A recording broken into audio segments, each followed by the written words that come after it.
Hey everyone, how you all doing? And welcome back to Wuthering Waves.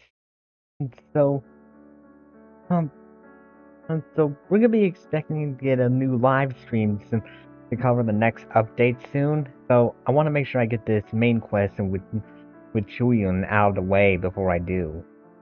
Just so I'm all caught up. But in the last stream, I did a companion quest with Changli. Um, if, I still have the other companion quests to do, but I'll make sure to stream those someday. Um, I hope you're all doing, and if you're just tuning in, please say hi in the chat.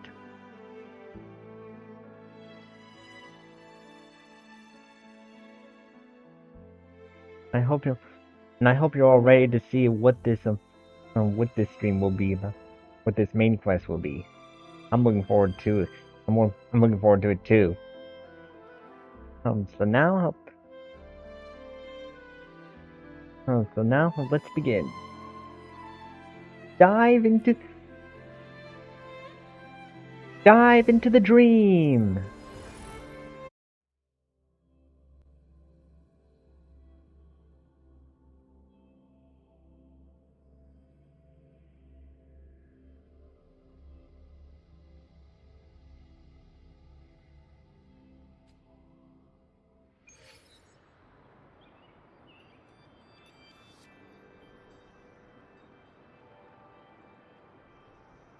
Excuse me for a minute, I'm just trying to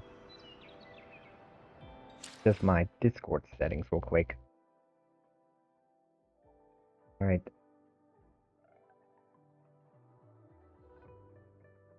Hey, if you're all just tuning in, let me know if you're able to hear the audio.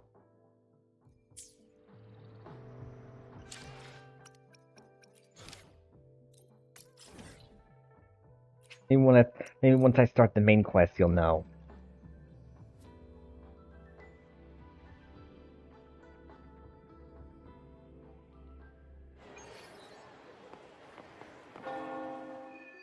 Here we go. Stranger in a strange land.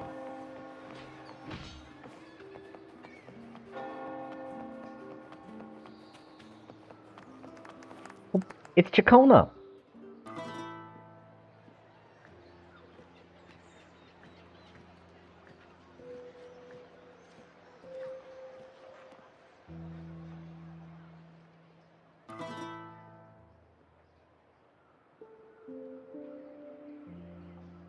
"'Twas a battle, fierce and dire. The laureate fell, consumed by mire. Oops. Into the dark tide he's gone, vanished. Our minds shattered, hope now banished. O woeful hearts, O helpless hands! Was this the end of all our plans? Then soared the dark slayer, wings aflame, striking down foes, breaking the chain. Our laureate rose in radiant swell, outshining the Threnodian spell. Though shadows vast did crowd the night, the light of unity shone ever bright. With lantern held high, he banished the dark tide. Renasita's long night hereby cast aside.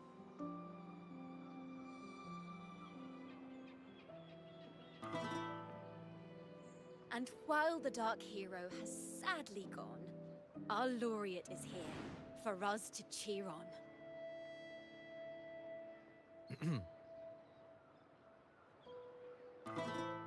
Well, it was such an epic fight. If I can spin it into a song, maybe it'll live on in the hearts of Raguna and Septimont, and all of Renasita. Through this song, the land will rise anew, and the names of all the fallen will never fade. So this is what a bard does. there's another player in this tale. He was neither Raganese nor Septimontian. Have you heard the story of this outlander? No? Then listen close. My melody will bring this story to life before your eyes.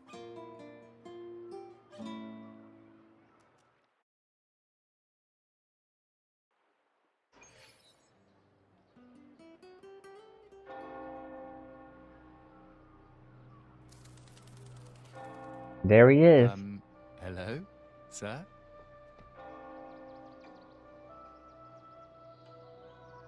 Are you a neighbor in need?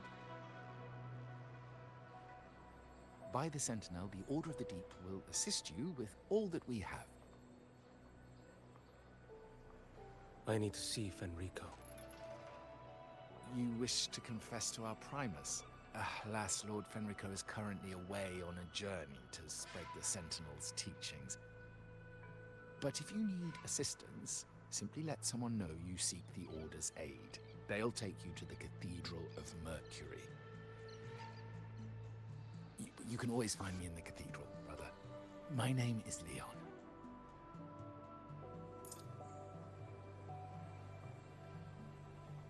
May Imperator be with you.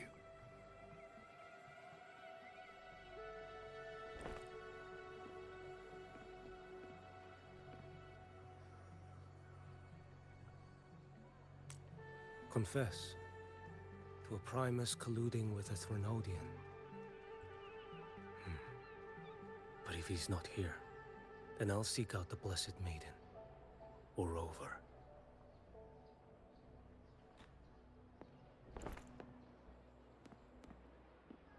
Hello there. You are... from Huanglong, right? I assume from the style of your clothing. Are you traveling? Rinasita does offer some marvelous views.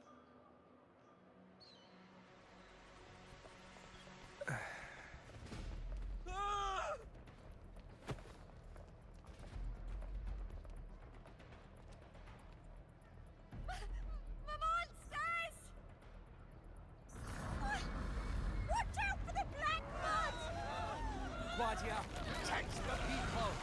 Citizens, to the cathedral! Children and seniors first! Quickly! Fear not, the Order will shelter everyone! Just as Rover once described. Are these the end times before the paradise descends? Everyone, get out of here! Hey, friend from Huanglong, you should get to safety with the others. These monsters aren't just for show. Escort the civilians to safety. I'll handle this. Let's not the Threnodian strikes.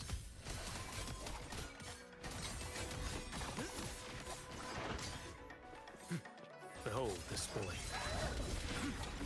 Brother Leon, come aboard now. The cathedral is already close to capacity. You go. There are still many in the city who need evacuation.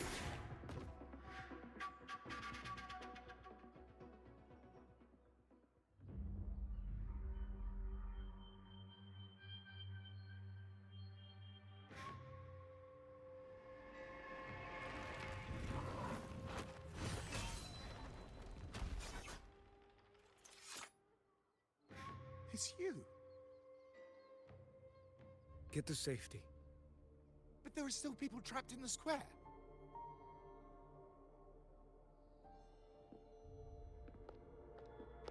Carlotta Montelli. Carlotta! Sir Leon, and this is... Qiuyuan. I might not have survived if not for this kind soul from Huanglong. My deepest gratitude for your aid.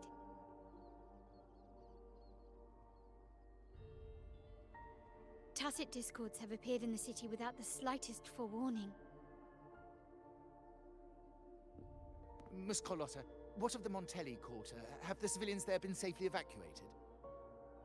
They're en route to the cathedral as we speak. You may rest easy on that front.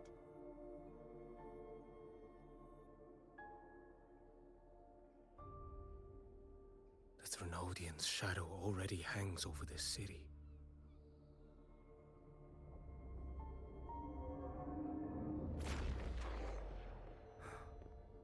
I can actually see you through the dark tide. Could it be? Are you leaving, sir? This place is no longer safe. You must all retreat. May Imperator be with you, friend.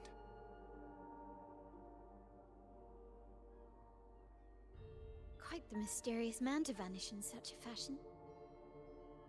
I sense no ill intent. He appeared to be searching for something.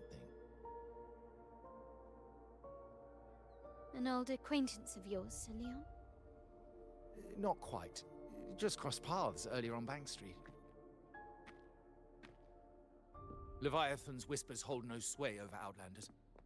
May Imperator's grace guide him to what he seeks and keep him steadfast on his path.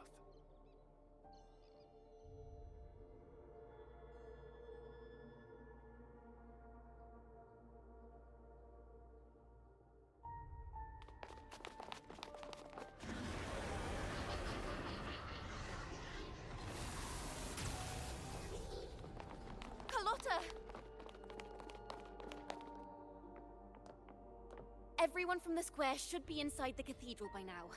I went door by door to make sure. The children here are the last ones left. You're a Toccata. A what? What's a Toccata? This city and her people are crying out to us. We will weather this storm together. Divine envoys, Reguna hangs by a thread. Fulfill your sacred duty. Defend the city and her people. Brace yourselves.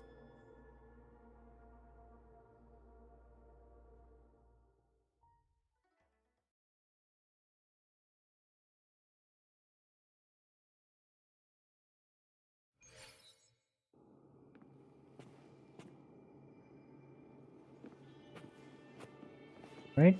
Rover is here. I can sense it. But there is another strange presence in this tower. Off with you. Behold this boy.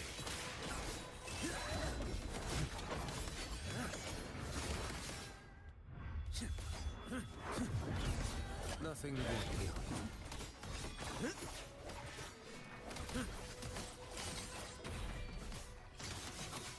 Interesting.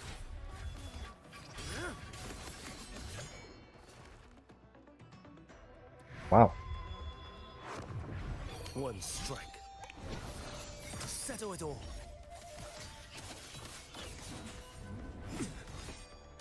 Oh dang. Behold It's gonna this fall.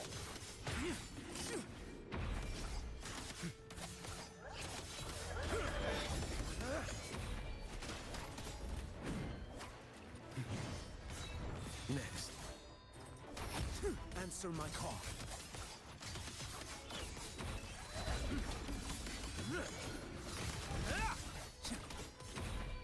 Behold this boy.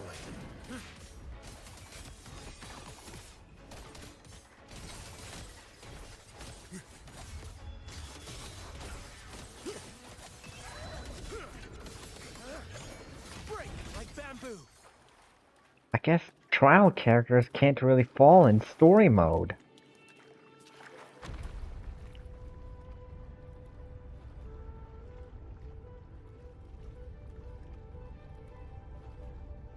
This frequency seems to belong to the maiden.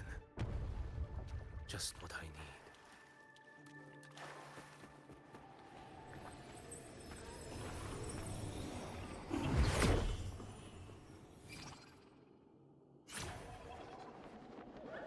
Oh.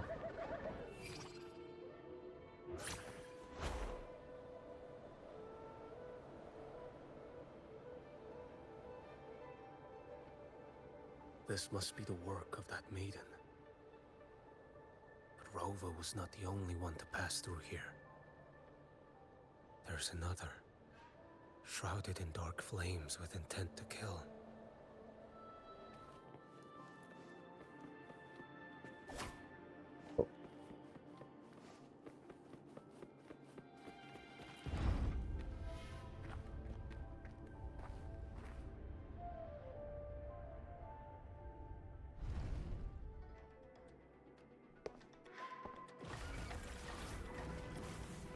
The sound of a firearm.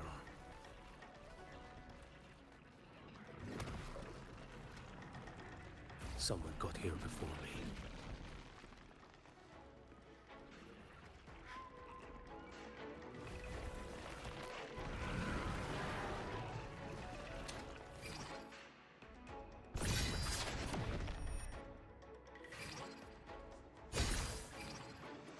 me. Love the quick time.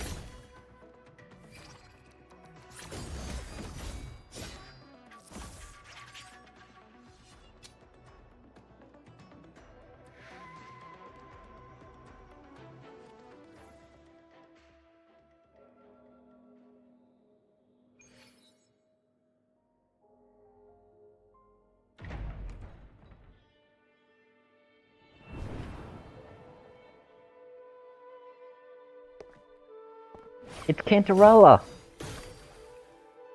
An agent from Mingting? Wait, I know you. You serve under Lord Liang. Qiuyuan, if memory serves. You know Grandmaster Liang. I had the privilege of meeting many distinguished officials in Mingting. The Ministry of Sentinel Affairs once introduced me to your internal security agency's workings.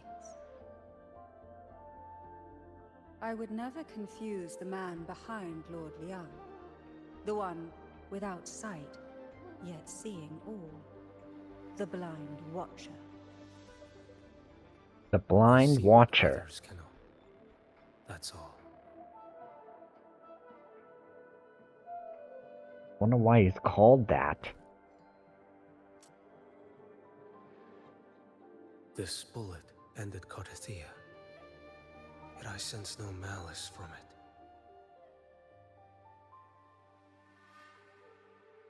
it. Born of light, yet flying amidst shadow. What kind of flame are you seeking?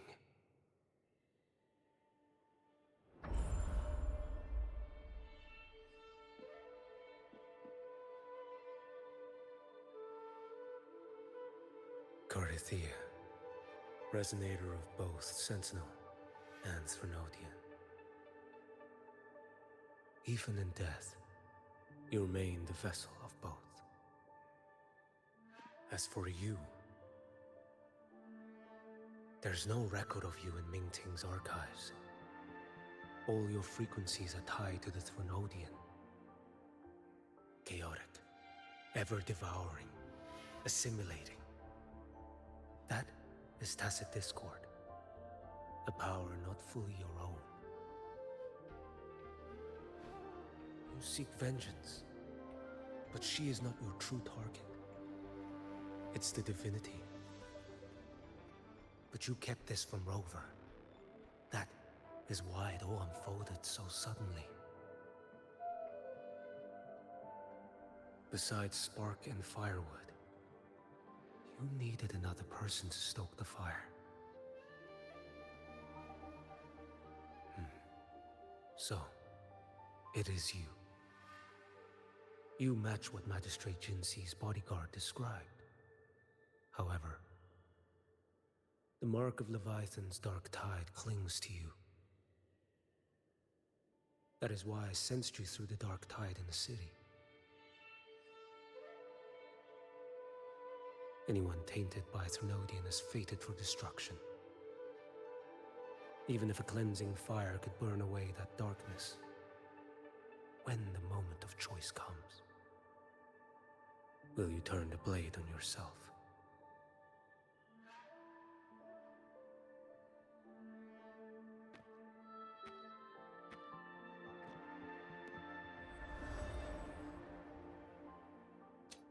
That woman did shoot Cardathia.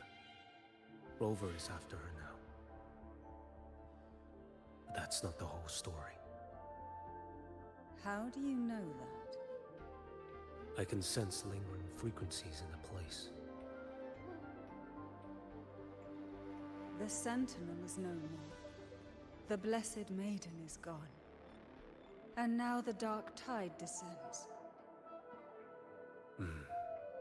You are outnumbered. You said you met with Mingting's officials. That means you had an audience not just with Grandmaster Liang, but with the Grand Marshal too. She asked me to execute a Fraxidus overseer named Scar in Minnesota, and help Rover in the process. So, Mingting had foreseen all this? That's not my concern. Thou shalt wield the torch of the usurper to drive away the darkness. That's all the Ministry of Sentinel Affairs gave me. Any clue what this torch might be? Usurper. Torch. That may be referring to Primus Fenrico, and the first relic he holds. And that relic might be the help Rover needs. Fenrico should still be in the experiment site he secretly built. It lies beneath the waters to the southwest of the Salio Fells. I'm afraid you'll need to pinpoint the precise location yourself. I see. One more thing. Don't tell anyone I was here. Do I have your word? And why is that? Are you not a Mingting official? I was. Not anymore. Mingting is not the place you once visited. Secure Cardathia's body and get to a safer place.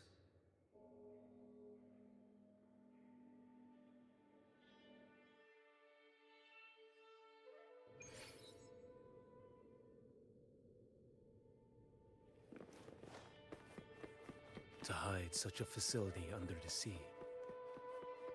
Such desecration. Such absurdity.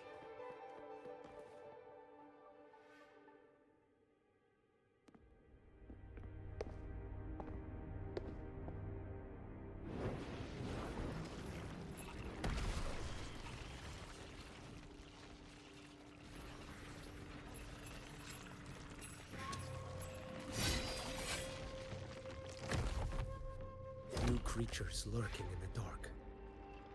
I'll show you what the real darkness looks like. Here we go. Behold this boy.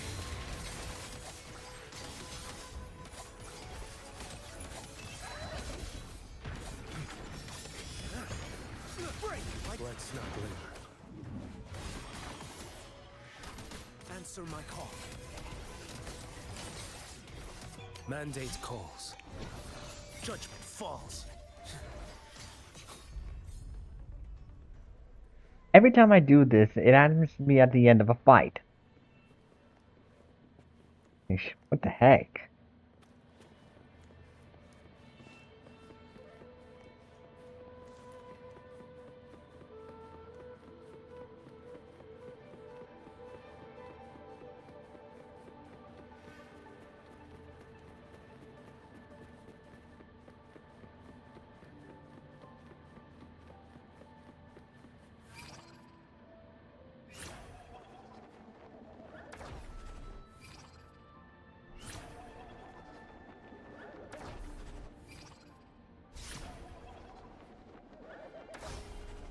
That phantom bamboo running is really cool.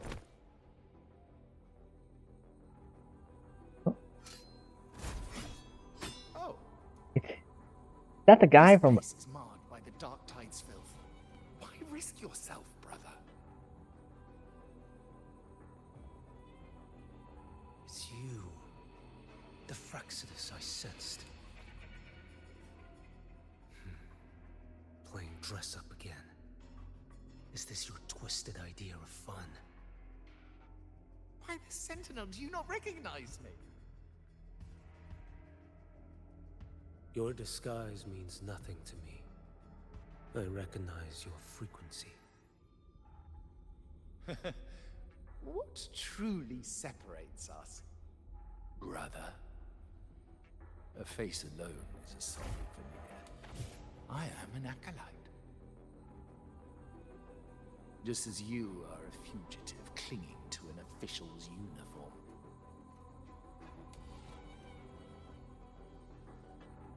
What a shame you couldn't end him in Mingting. And now you still can't.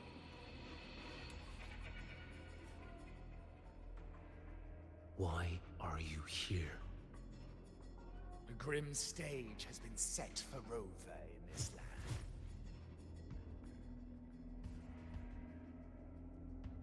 And I, at the invitation of another, am merely a supporting character in this grand performance.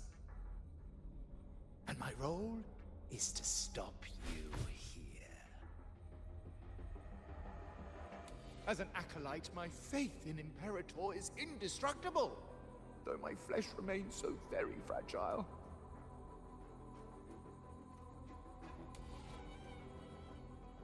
You killed that acolyte. Oh, he's quite hale and hearty. Right now he should be tending to the wounded in that vault. Besides, it's beneath me to move against such an ordinary character.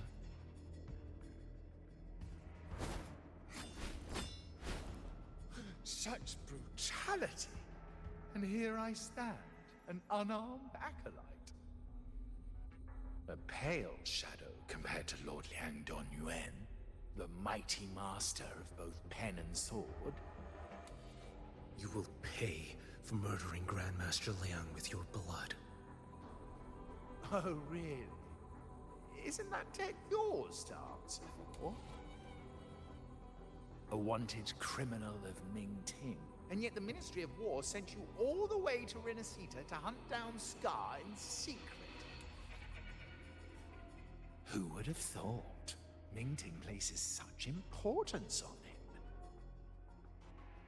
If you know that, it means you still have eyes and ears in Mingting.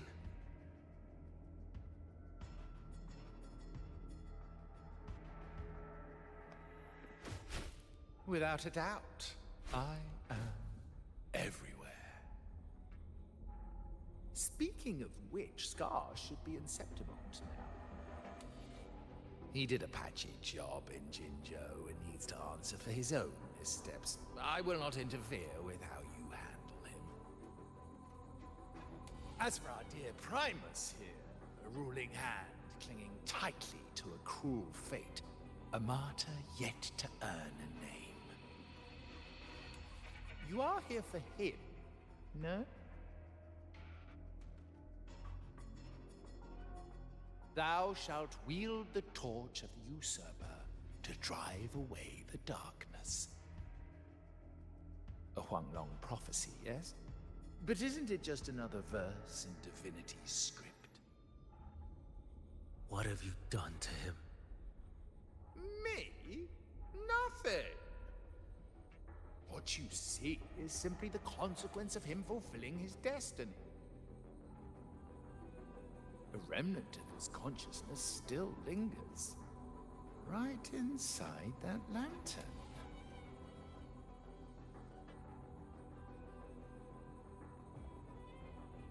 Step aside. Why, of course. What could an unarmed acolyte possibly do against Huanglong's blade? Still, allow me a parting word.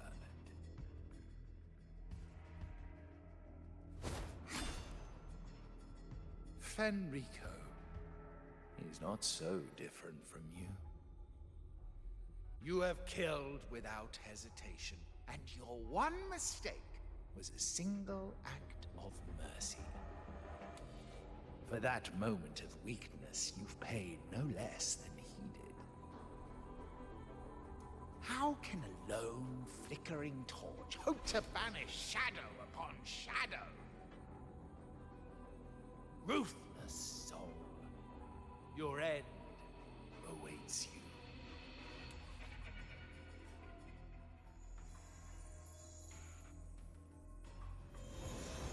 Let's not linger. The ignorant shall... Uh-oh.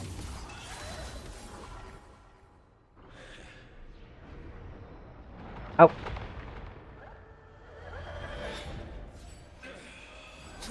Off with you.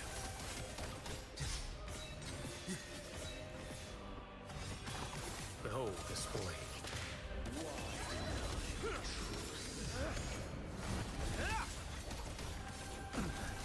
Time is here. Ouch. Step forth.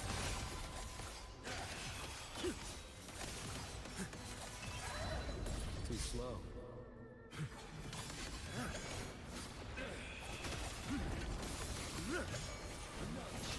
Mandate calls. Judgment falls. Behold this boy. Nothing that won't heal.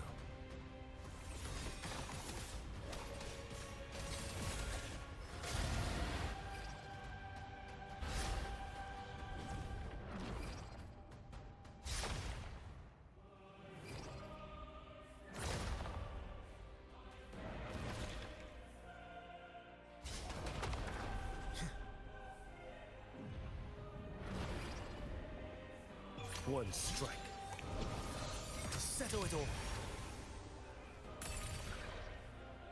Charge!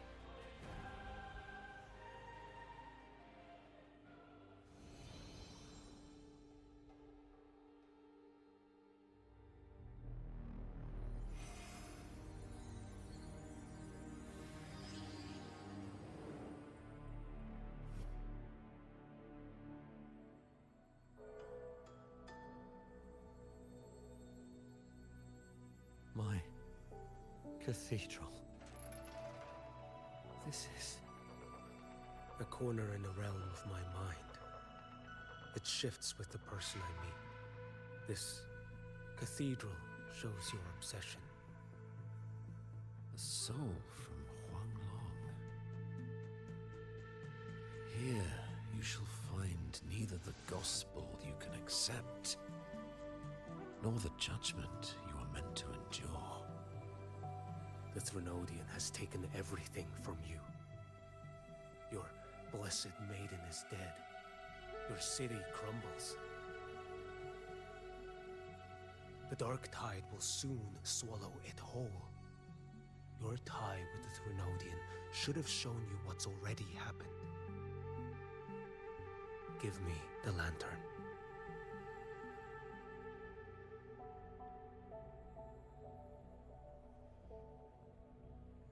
Tell me, by what right do you demand what is ours? The path born of injustice must be fortified with further transgressions. No, our path was built upon a foundation of righteousness. Here, one Primus after another offered up their battered flesh in defiance of Leviathan. And be it Leviathan, Cartathea, or the Fraxidus, none shall steal Raguna from my keeping. Under the hands of the Primuses, Raguna flourished. By our light, the people were shielded from the Threnodians' corruption and led toward a true, blessed land. People need unity of belief. That is why a Primus must rule. That is the heart of our creed. It is what sustained me across 20 years of struggle against the Threnodian. I sought to bend its power toward a higher purpose. But in the end, that creed consumed me. I believed I could use Leviathan as a hammer to forge a true blessed land against its hollow paradise. But I was the one used. Such is my appointed fate. I accept it without challenge. What still binds me here is naught but fury and hatred for the betrayal. You are only mortal. Mortals don't stand a chance against the Thronodian. Night and day, its whispers echoed in our heads. A torment no soul can endure. And despite Imperator's fading light, granting us only fleeting moments of clarity, generations of primacies have willingly walked this path. And you still thought you could control its power. Ambition and obsession fueled your fight against the Thronodian. But in the end, they're the very things that brought you down. Yours is a scripture of righteousness, yet evil and atrocity are written all over your deeds. I stand knee-deep in a river of blood. What is spilled cannot be unspilled. There was a time I could have killed a man before he waded into a river of blood. Now that chance stands before me once more. No mortal shall inflict upon you even the slightest harm. It is this prophecy and fate that lead me onward. Pleasure born of violence shall end in violence. You that are heavy laden by guilt, come and confess.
Oh my. Oh my god. Oh, I'm so sorry. I dozed off. I nodded off. I wasn't paying attention.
Tell me why.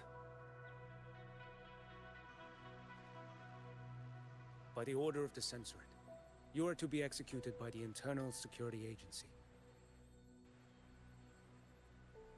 I need to see what I Me? say. They accuse you of colluding with tacit discords and wreaking havoc across Jinzhou. Never mind.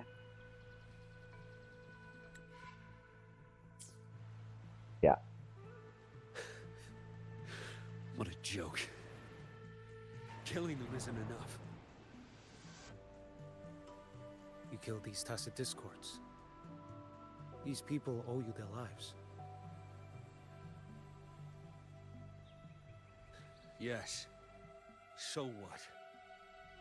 The border is in chaos, and all your agency does is lick the boots of corrupt officials.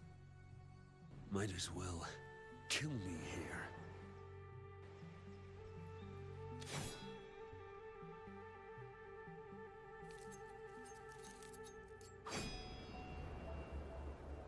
Do it.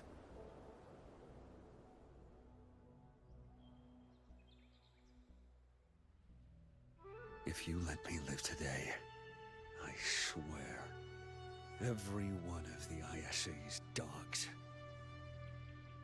and every last tacit discord, I'll turn these lands white with your bones. Grandmaster Liang from the agency spoke in your defense. Then why are you here? I've read your case files in Jinzhou these past few days. Those censors failed in their duties and deceived us. How could a single squad captain possibly conspire with tacit discords to kill and raid? You're just an ordinary man. Those things are killing our people. I won't let that stand. Tacit discords don't get to live. No matter the cost, I won't stop until they're all annihilated.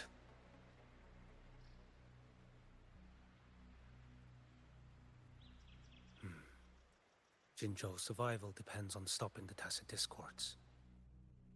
You wield incredible might, but such strength demands restraint. A sword exists to deter, not kill. Draw too quickly, and you'll die by your own blade.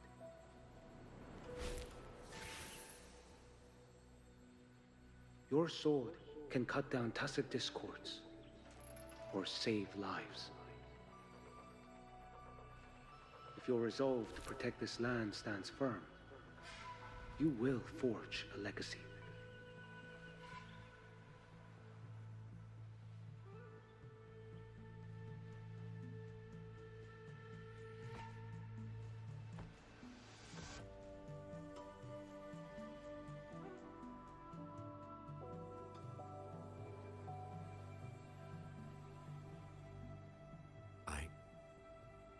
I see it now. What haunts you? The memories you carry. I see that rainy night, that battle, and the Threnodian, feeding on it all. I see the plain drenched in blood, the man standing atop it all, burning in black flames. What happened to him? He fell into Overthrax's abyss. And shared my fate. Maybe when we first met, he still held on to a shred of goodness. But even so, it didn't stop his end from coming. You should have killed him when you had the chance. History grants no second chances, and the dead do not return. I've lost everything, but it still doesn't cover the debt I owe the dead of that battlefield. There's only one thing I can do. Next we meet, I'll end him, quick and clean.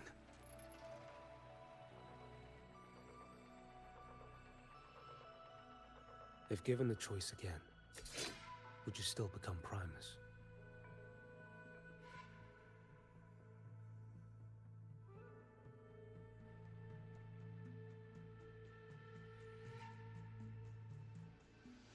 I would. Usurper they may deem me, but never shall they deny the fruit of my toil. Well do I know my iniquities, and clear is the end of my path. So were I to choose anew, I would tread this path once more.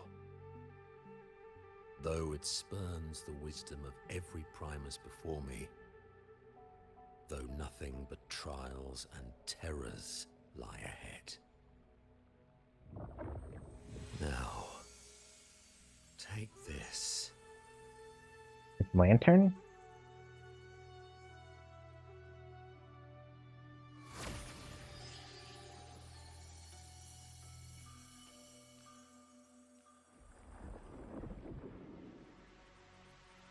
Thou shalt wield the torch of the usurper to drive away the darkness. So, this is the first relic? Napoli II wielded it to purge Raguna of the dark tide. And at that moment of triumph, the Order earned the Threnodians full attention. This lantern, carry it forth. Should the journeying paradise come, it will emerge from Septimont, where the righteous one shall surely be.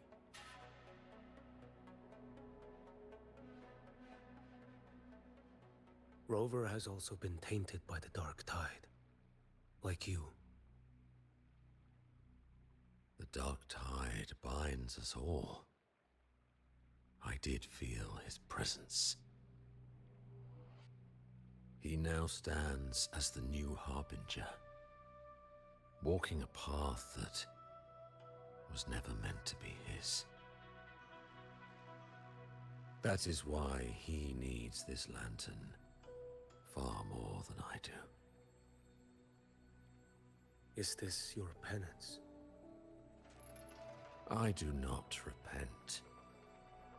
But a dying Primus has no right to hold on to this relic.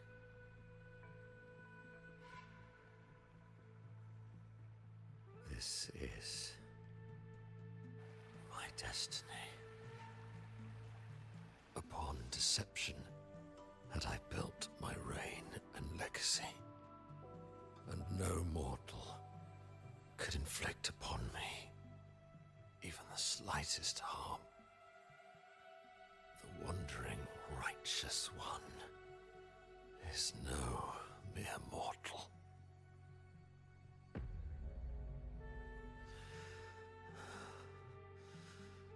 Take this lantern.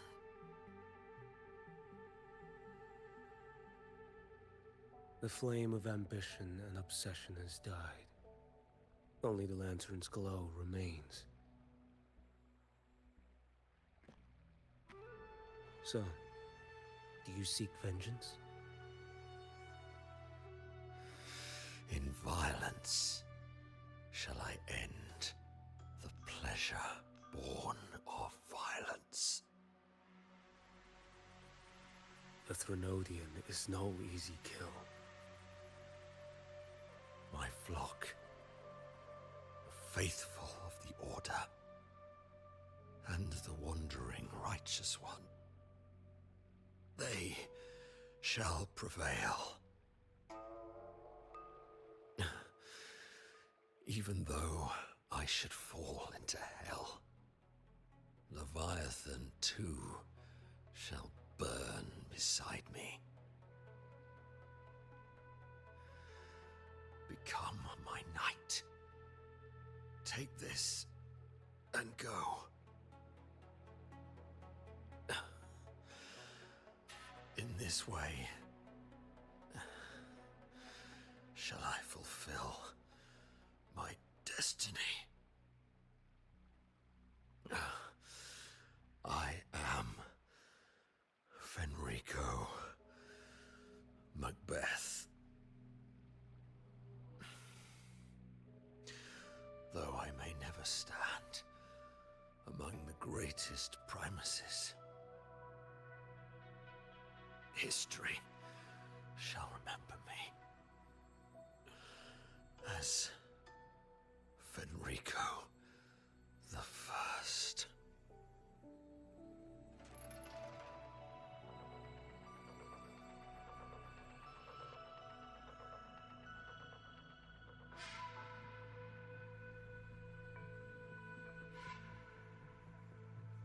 Dead. History's truth is inscribed in stone. May those who come after render their verdict on you.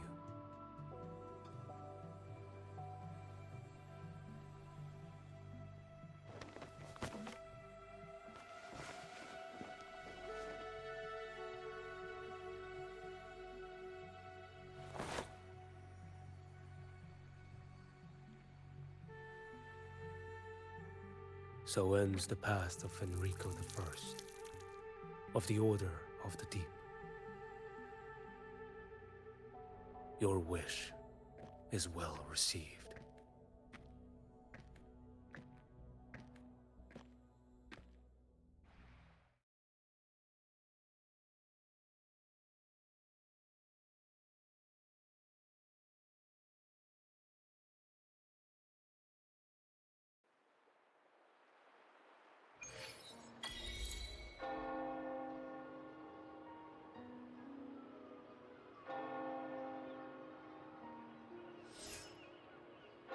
As for what happened after, that we already know.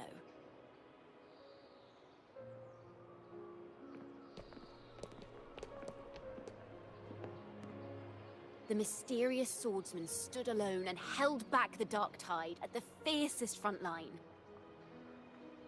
Not to mention he made quick work of Scar, the Fraxita's overseer. I know those parts well. But how do you know about all that? Some of it came straight from the folks in Raguna, and some from a certain Phasalia who prefers to remain unnamed. What about the Fabricatorium part? Why did I see some things you weren't even recounting? It's similar to what happened when I helped you seek Artathea. Perhaps it's the lantern. It holds the last flickers of Fenrico's will. It could have revealed a glimpse of what happened in the Fabricatorium. A swordsman from distant shores, aiding a disgraced Primus in taking vengeance against the Threnodian Leviathan. Astonishing, isn't it? But it's all true. That mysterious swordsman also mentioned someone else. A man, burning in black flames. Qiuyuan. There's more to him than they want us to see. And more buried between Jinzhou and Mingting than they'll ever admit. The order to hunt down Scar and Renacita came straight from Mingting. Even Jinshi was left in the dark. Whatever he's carrying could shake Mingting to its core.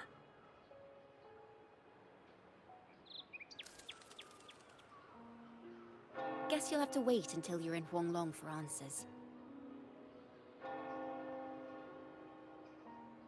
Or perhaps we could go ask our mysterious swordsman himself. If he brought you the first relic, then he's one of the heroes who saved Renacita. We still owe him our thanks, but no one saw him after the final battle. Locating a visitor from Huanglong and Raguna shouldn't be a hassle. Not with the Montellis, the Phassalias, the Order, and our Septimontian friends all out there preparing to rebuild Renacita.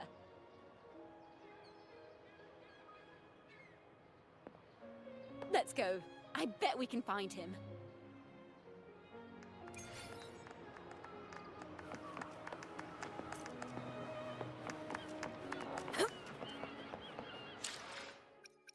Again, I'm really sorry that I nodded off and back there, guys. I hope I didn't get through too much of this story. But I'm wide awake now, so I can power through this. So first, let me go get a little drink real quick.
Right.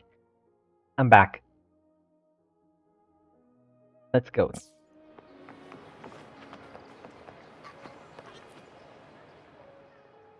Sonny, Phoebe, have any idea? Have any Good to leads? see you, Rover.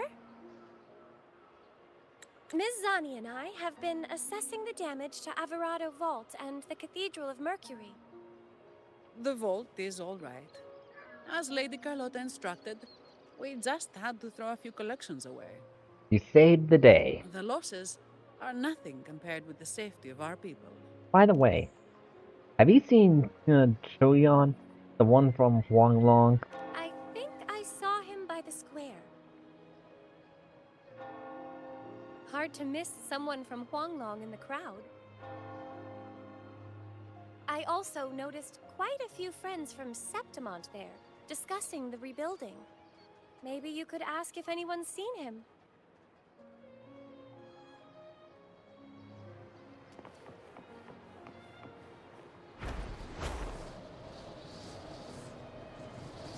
Oh, let's check it out.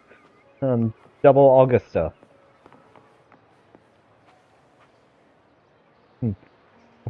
Like, there's two Augustas here. So funny, huh? Raguna is indeed nothing like Septimont.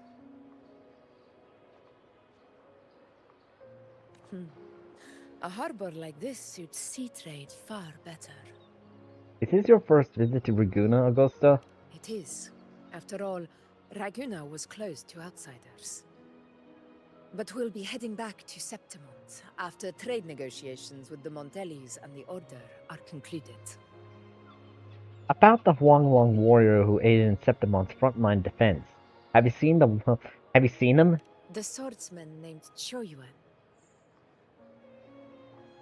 I ran into him earlier by the docks. We spoke briefly. He looked ready to board the ship home. The gladiators who stood their ground during the attack spoke of him.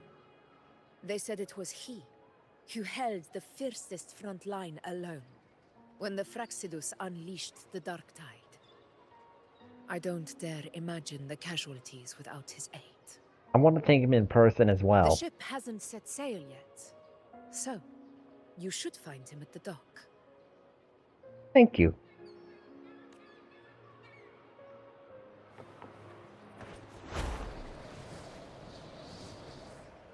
Oops.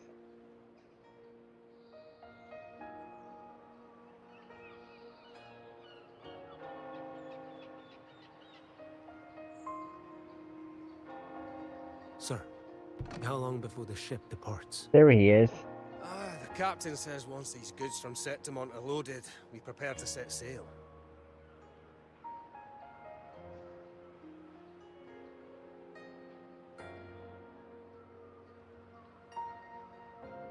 I see no acolytes supervising. Thought you couldn't see, so you can, eh? No. I just sense no one is causing you trouble. Raguna and Septimont have been through a lot. Rarely was those heroes who carried us through this disaster. And Lord Fenrico and his predecessors, under Sentinel Imperator's guidance, they held the lantern high and drove away the darkness surrounding us. Still gives me chills when I think about it.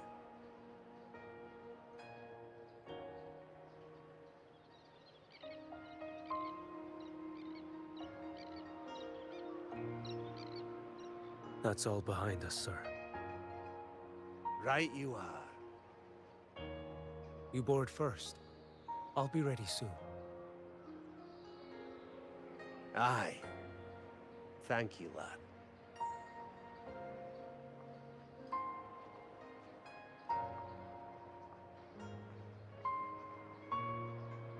You have come. Leaving so soon. I've lingered long enough. My work isn't done. Scar and the other Fraxidus operatives got away. Our Grand Marshal likely expected as much. They always have a way out. Pity. Would have liked to see if I could sever that goat head in one strike.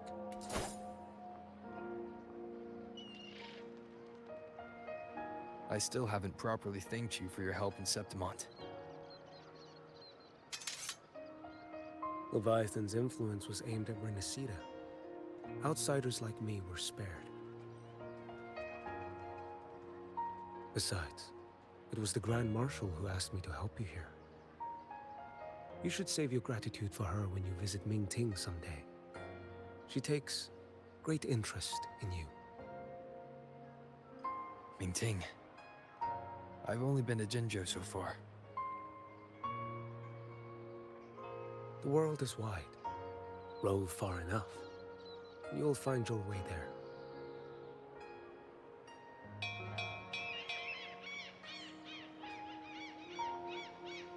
Wait. About Qiuyuan. You know, Qiuyuan. You fought in Northfall Barrens. You must also know what really happened in Jinzhou 3 years ago. And what becomes of those who fall to the Threnodian. Not everyone has the strength to resist its persuasions. Not like the people here.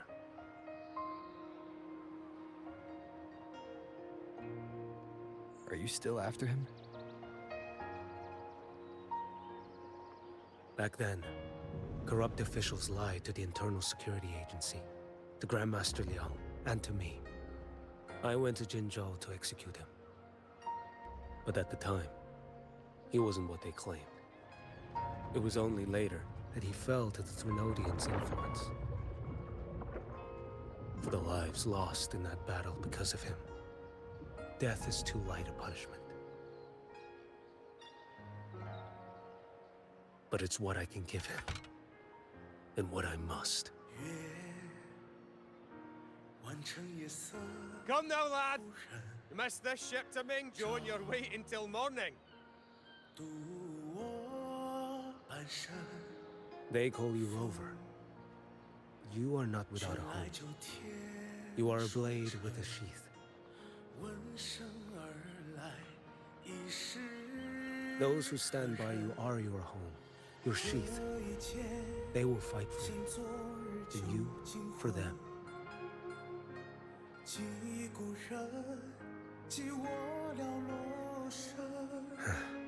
Maybe one day, you will. You are what they say. May our paths cross again.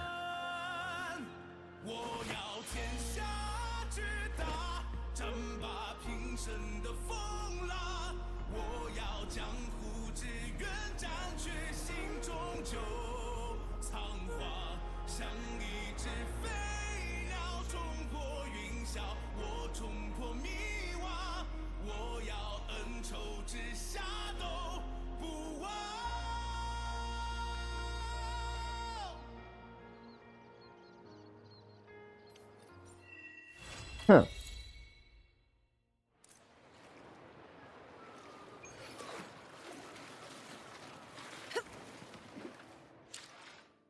I honestly didn't think that main quest would be this short. Unlike the last one.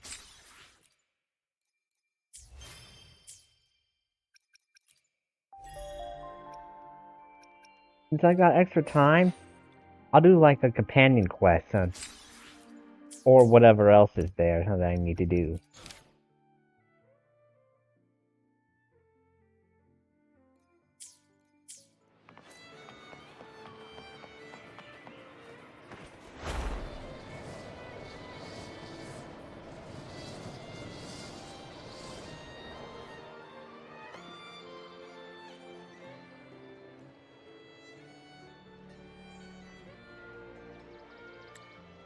O lost souls adrift in surging tide, may your frequencies find peace. May my prayers accompany you back to the high heavens. Acolyte Phoebe, can our prayers really reach those devoured by the dark tide? Or will they also follow your heart? Do what's right. Yes, A sincere heart can surely pierce through the haze of the dark tide. I see. We will carry on our prayers for the fallen. How are the rebuilding efforts going, Phoebe? All the acolytes dispatched are working tirelessly, but the situation remains grim. Many of the faithful have come seeking aid from the Order, but even more arrive unsure if they can still trust us. Acolyte Phoebe, I put together a list of missing acolytes from the Fabricatorium of the Deep. Acolyte Luther is counting on your help to coordinate the response. Another one? Very well. I'll take care of it right after I finish the list from Raguna City. A name suddenly flashes through your mind. Lenore. Did she go to the Fabricatorium? Would the name be on the list? We also encountered a few obstacles in Septimon's old district. The faithful there are requesting resonator and common echo support. We don't have extra hands to spare. I'll go to Septimont and handle the matter myself. But Acolyte Phoebe, what about the missing acolytes from the Fabricatorium? The Privy Council also expects you to brief them in tomorrow morning's meeting. There's also Montelli's interim shipping agreement to sign. The Civilian pharmacist must still be escorted to the hunting grounds to the wounded. Acolyte Luther is hoping you can... Looks like Phoebe is swamped at the moment. Better give her a hand before she gets overwhelmed. I can help cover some of those, Phoebe. No, it's alright. I can take care of it. Shouldering a responsibility can sometimes be irresponsible in itself. I couldn't agree more. Acolyte Phoebe, let us share the burden. Leave the task in Septimont to me. I got familiar with the area. Very well, I'll send over the location requirements shortly. Thank you, truly.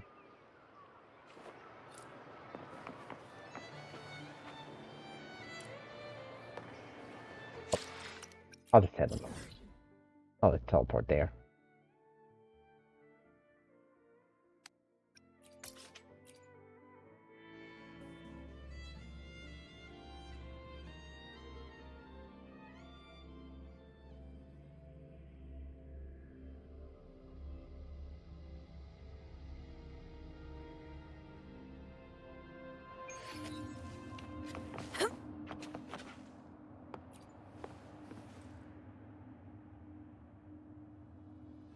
Dreamnight!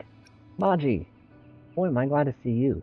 My friends over at Raguna told me they were sending some help over from the Order. I never expected it would be you. I'm relieved. Didn't you get promoted to management? Why are you still out in the field? Come on, let's not put it like that. I'm still a courier at heart. When duty calls, I answer. So what kind of problem are we dealing with today that's got our senior regional chief advisor in a tight spot? One of our construction material convoys was attacked by TDs while crossing Mornfell Canyon. Gladiators in charge of the escorts said they came across undying monsters. Mornfell Canyon? That's right.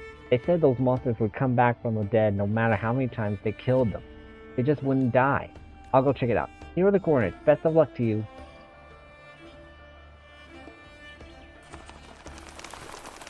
Honor cannot be sullied. Loading.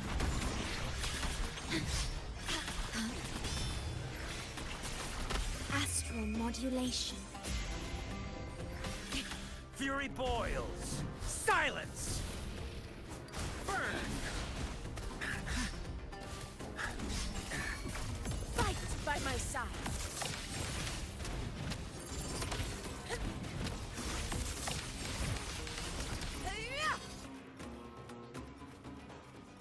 Stay behind me.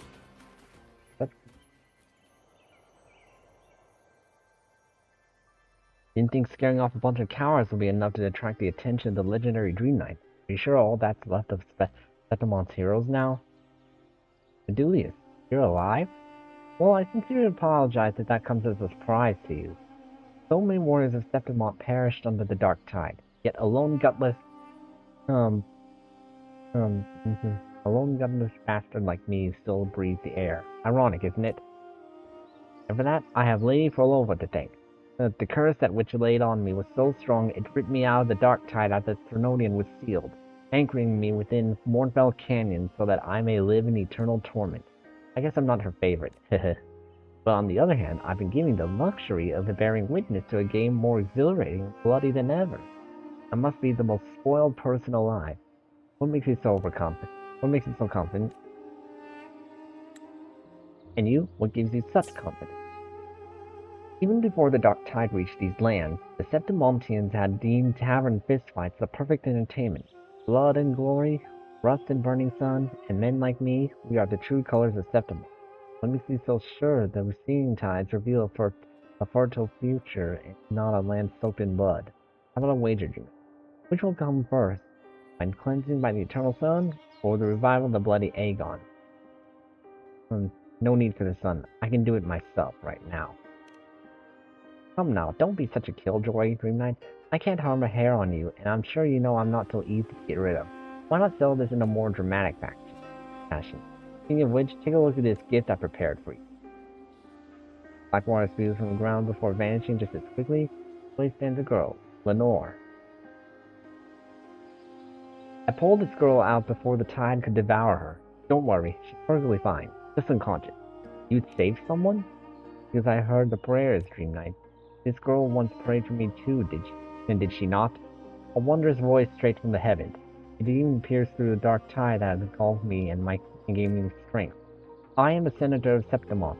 Having been graced with such beautiful prayers, it's natural that I reward her. Now we're even. Dream Knight, the more I become one with the dark tide, the more I understand your fear of it. I'll be taking my leave then. I better not make myself more of an eyesore to you. Let's each find a comfortable spot and watch the future of Septimont unravel. Heh. Bedelia dissolved into a dark puddle, seeping into the ground like part of the Morval Canyon itself.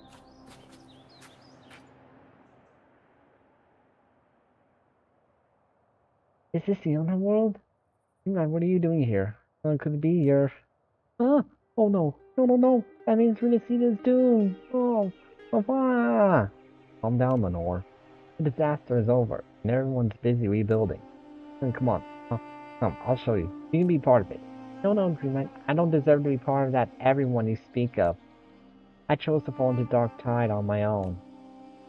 The blasphemous fabricatorium, acolytes colluding with terrorists, and the delusional Primus, what I feared is nothing compared to what I witnessed. They call it salvation and unity, but it's nothing but a descent into the abyss.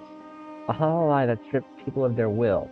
The Order promises ascension, yet they've long drowned in the very dark tide they claim to rise above. The Thronian brought about disaster. But who brought about the Thronian? It was the Order. It was me. I praised the false god's gospel. I turned a blind eye to the fools. Now with the innocents drowned by the dark tide, how can I stand on the shore with clear conscience? Please, Dream Knight. I must answer for my sins, if it's to die by your hand. Death is only another way of escaping reality, Lenore. Did you know that it was Medulius who saved you from the dark tide? He did it to thank you for your prayers. What? Think of your parents who lifted you from the dark tide, the acolytes who raised you, the Nimbus Sanctum ancestors who helped enlighten you, even Medulius who offered you a second chance. You are the continuation of all their hopes. Lenore, it was Renacita's kindness that carried you this far. This journey deserves a better ending. It amazes me how hard it is to argue with you. I understand. Then please allow me to stay by your side for now, Dream Knight.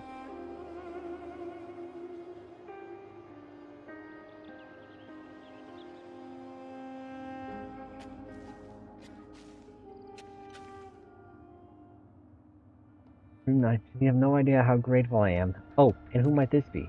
Hello, I am the acolyte of the Order, Lenore. Any harsh work or dirty job you have, do feel free to send me my way. Aggressive, I like it. You can handle it. Well, if you say so, Dream Knight, let's all do our part in restoring the old district to its former beauty. Alright.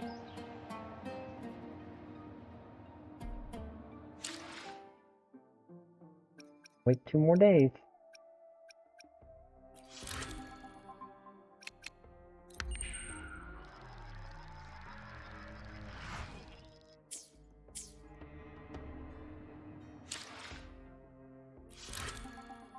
Maybe 1 more day.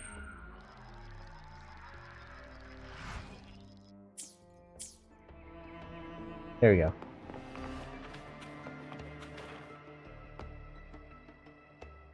The arrival of fresh supplies brings progress to the old district's recovery effort.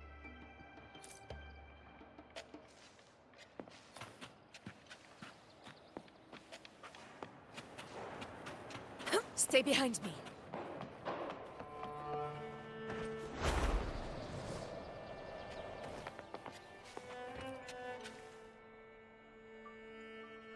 Power over. One moment. I'm just finishing up with these rocks. Why are they having you break rocks? This many. The man in charge of it wanted to help the troop of fools unload supplies, so I switched with him. You're avoiding the troop? No, not at all. Mr. Fratello said all I need to do is ignite the hidden perseverance inside of me, and these rocks will be done in no time. Here, leave it to me. Huh? Observe.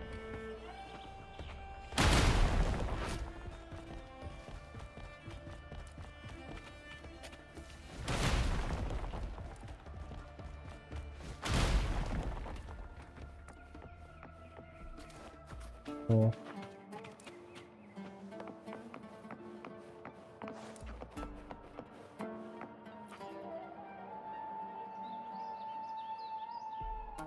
There, all done. Come on, let's go meet the troop of fools.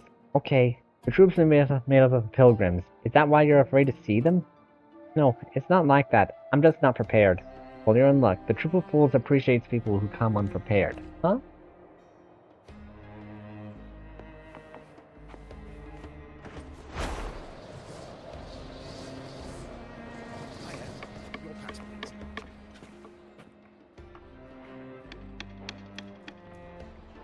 Haha, perfect timing, dear boy. I got a new play in the works, and I'm in dire need of a nimble hero. And you would be splendid too. How about playing a young acolyte, lost and anxious, grappling with her faith and future? You must be Mr. Bartolino? I recognize you. I used to love watching your performances when I was a child. Nonsense. Are you saying you don't love watching them now? Well, these days I do walk the wire. Perhaps not everyone's cup of tea. No, I didn't mean that way. Sorry, stop teasing her, you old clown. Andreas, we've been partners for how long now? Where's the chemistry? My punchline hasn't landed yet. I'm sorry, miss. This old man made a bet to tell 100 jokes in a day. He's still 21 jokes short and starting to sweat. Ha. No, the boy laughed at what I just said. I myself have become the 21st joke, so only 20 more to go now. Andreas? The Andreas Brizio? Hang on. Are you one of those debt collectors? Listen, I'm a professional financial advisor. Whatever Captain Brandt owes you, it's not valid without a proper IOU. I'm Lenore. Don't you remember me? Oh, a story time? Or a joke?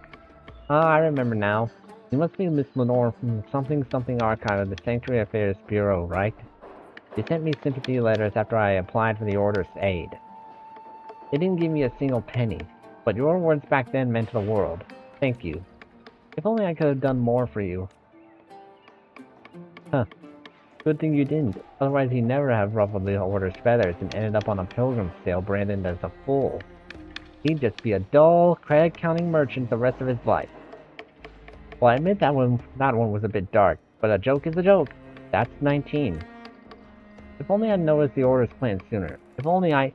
No matter how early, I couldn't have done anything. I'm sorry. Ah, I see what this is all about. The girls survive, but can't think straight. In technical terms, this is known as the Survivor's Guilt-Induced Awkwardness Syndrome. Many newcomers to the Troop of Fools have it. Give her the old treatment, Andreas. With pleasure. Now listen to me carefully, Miss Lenore. I want you to grab every unhappy thought you got, and direct it squarely at Captain Brandt. Huh? Brandt said this himself. We are the Troop of Fools, tasked with bringing laughter to the world. If even one person is still sad, then that's on me. But I don't even know Mr. Brandt. All the more reason there's a Brandt problem. He claims laughter should reach every corner of the world. Well, clearly it missed yours. You two are acquainted, actually. He's the one who brought you to Septimont by accident. Come to think of it, Brandt had put you on the right ship. You wouldn't have ended up in Mournfell Canyon. So really, it is Brandt's fault. Oh, Brandt, how could you do such a thing? For shame. But I was a member of the Order. If it weren't for the Order... Miss Lenore, I don't blame a pure soul for being naive, and I won't fault a kind heart for not being kinder. If you need a reason to live, let it be this. Your letters once saved me. I, Andreas, hope you'll live on. Me as well. Oh, back in the old days, I'd be playing the Nimbus chorales at a time like this. Such a shame the song's now lost forever. No, Dream Knight and I brought it back.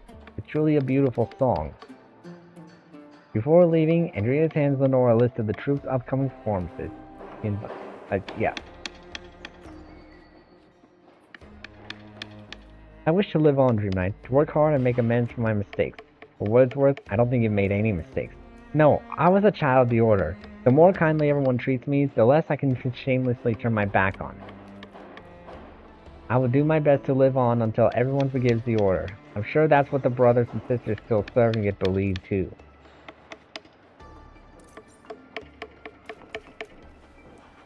Alright. After that lengthy side quest, I'm gonna do a companion quest. And since we were talking about the Triple Fools, I'm gonna do Roccia. Starry is the night. Yeah, since I've got plenty of time, why not do a companion quest?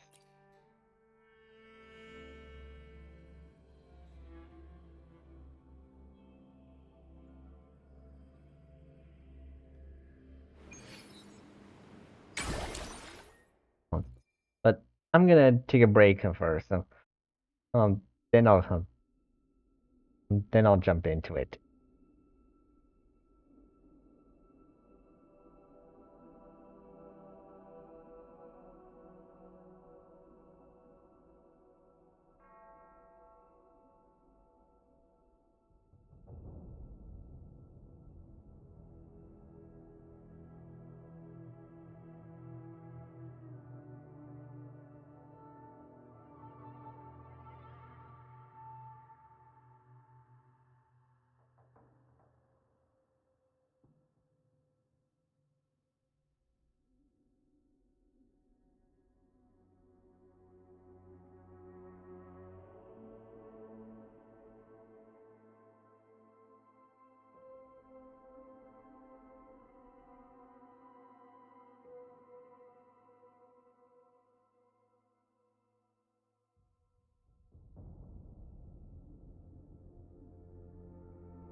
Right, I'm back, guys. Let's go. Let's go see Roccia. Stay behind me. I did start the first cutscene of this quest, but I didn't make any progress in it.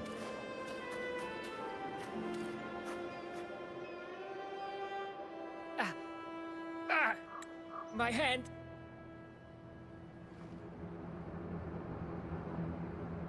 It hurts like hell. I think it's broken.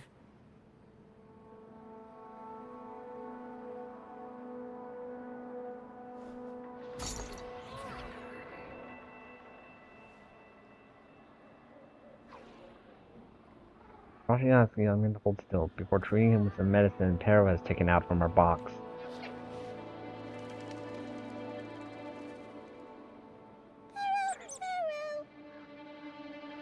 Pero says sorry. This is the best we can do for now with the supplies we have. We'll take better care of your injury once we're back at our base. Please try to bear with it for now.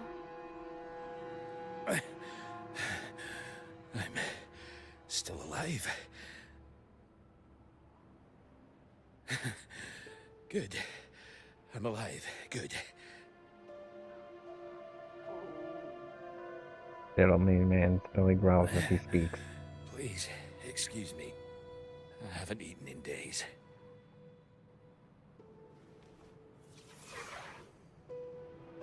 What?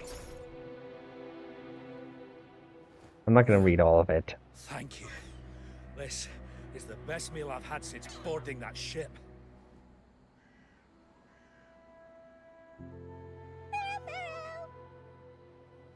Pero says there'll be more tasty treats waiting for you back at our base.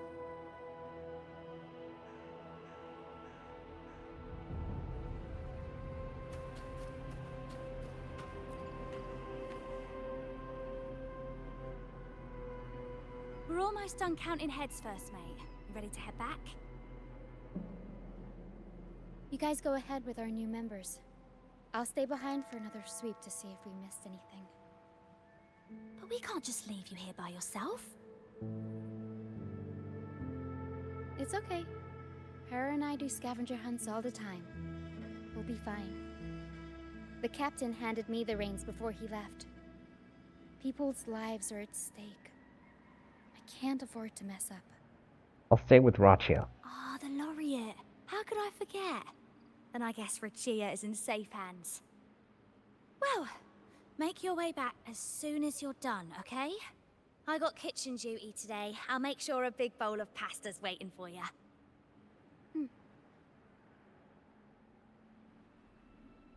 Let's go over the cabins again, door by door.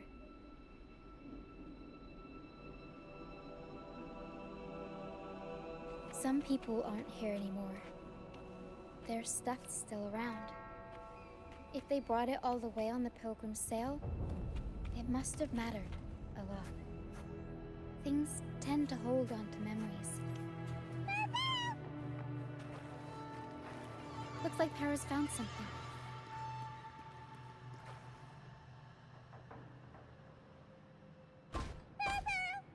Ooh.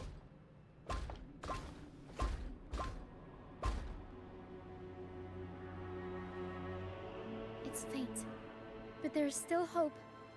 Harrow, come help her up. Don't worry. Harrow is very gentle.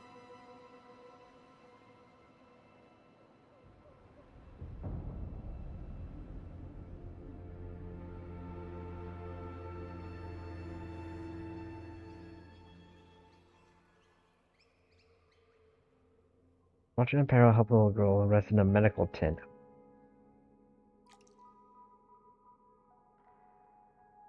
Only these things didn't have to go so fast. Or maybe it's just the autoplay.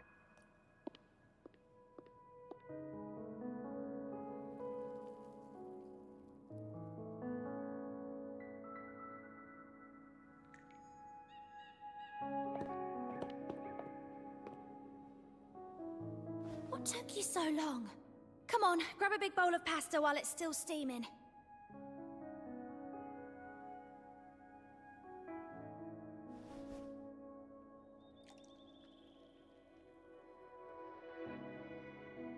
Give it to Rover.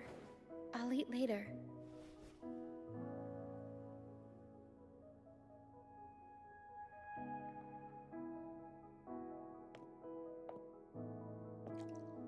Roccia remarks as she hurries back to the tent. Here, dig in. It can wait. I'll go see if Roccia needs anything. I'll come with you. I'm sure they'd appreciate the extra hand.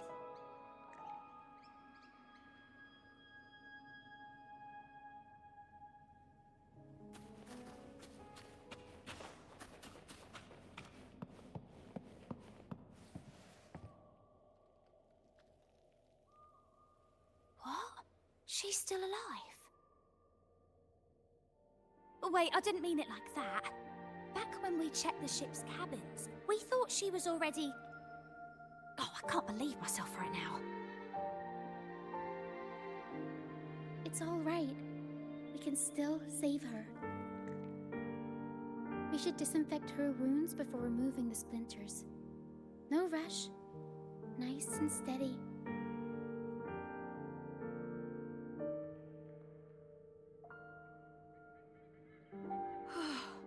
That was close. She's past the worst part. She'll recover soon. How about the others, Tina? All fed and steadily recovering. Even though they're just kind of staring at the ground. Well, they've been drifting at sea for so many days, and now they've washed up somewhere completely new. They're like a sponge that's been soaked in water. All heavy and waterlogged. It'll take a while for them to bounce back. What do you think we should do? Why don't we try talking to them? Yes. We should see if anyone needs anything.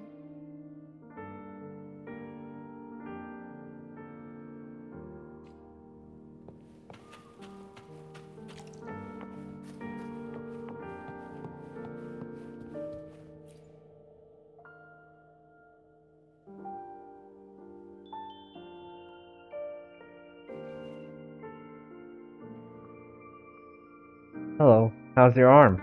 Feeling much better. Thanks for patching me up. Those pain relievers you use are from Rosemary's apothecary, right? My family used to live not far from them. I'd recognize that smell anywhere. Sometimes I think about home. Other times, I'd rather not.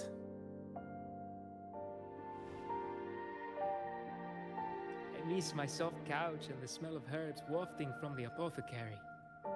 But those order activities, those boring plays full of codex verses, no thanks. You know, I bet if the Blessed Maiden were still around, she'd loathe this form of penitence. 1,000 stars light up the air. Freedom blooms like flowers wide. That was her favorite line from an opera. That's a line from Pegasus.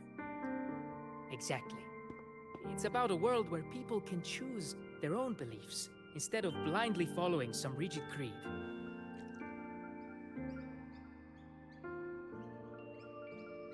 Mandatory gatherings, worship, enforced codes of conduct.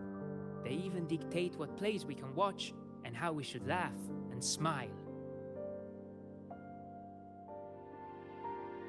I want to go home. I really do. But Raguna isn't the same place anymore. During our so-called pilgrimage, people played lunacords and flutes. Everyone on board gathered around the star to sing opera and uplift each other's spirits. In those moments, I felt that as long as we could sing freely together, the pilgrim's sail could become my new home. But as we drifted farther out to sea, we faced more dangers, and fewer of us survived. Even our instruments got wrecked.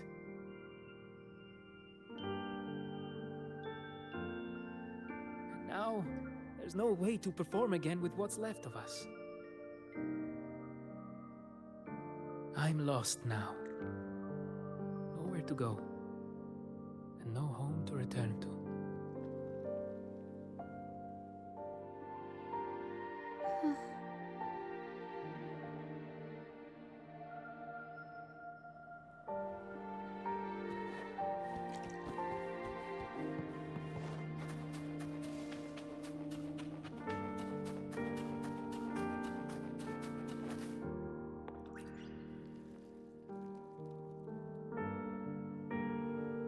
Hello, sir. Are you feeling better? Much better. Thank you for the pasta. Oh, that warmth, that taste of home. For a moment there, I thought I was dreaming. It took me back to margaritas, having the usual from their brunch menu. Oh, that's something I thought I'd get to enjoy for the rest of my life. But here I am, simply because I sang a few lines for Pegasus. Pegasus. I see. That's right.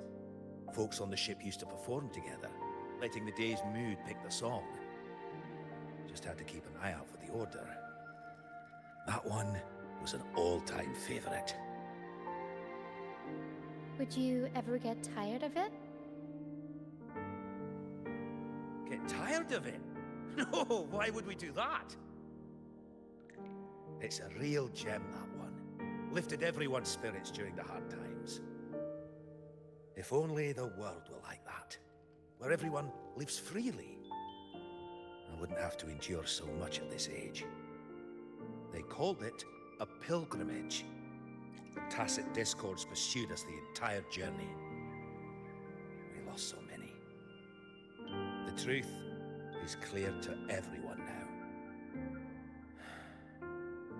I survived, while so many young souls did not.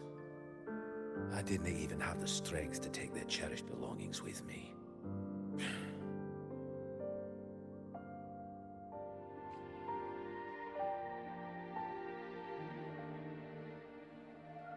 Everyone has been through so much.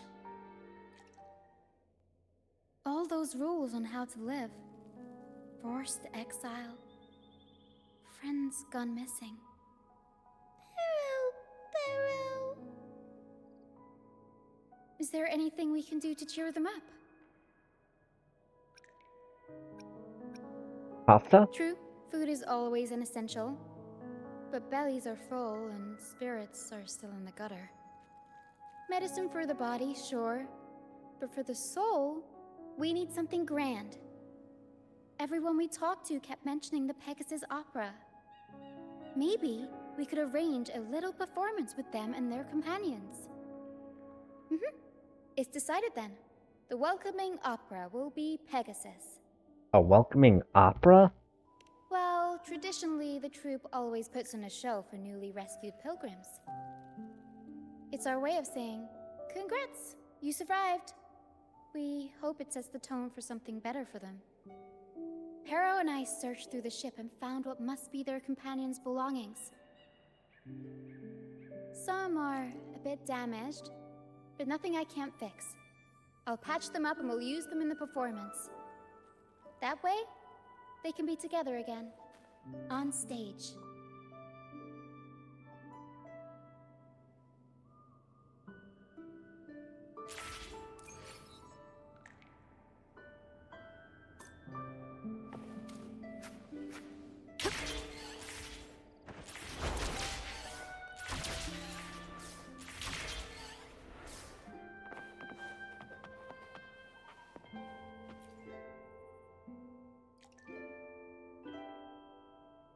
A lunacord, a prop gun, ship debris, Lucianites.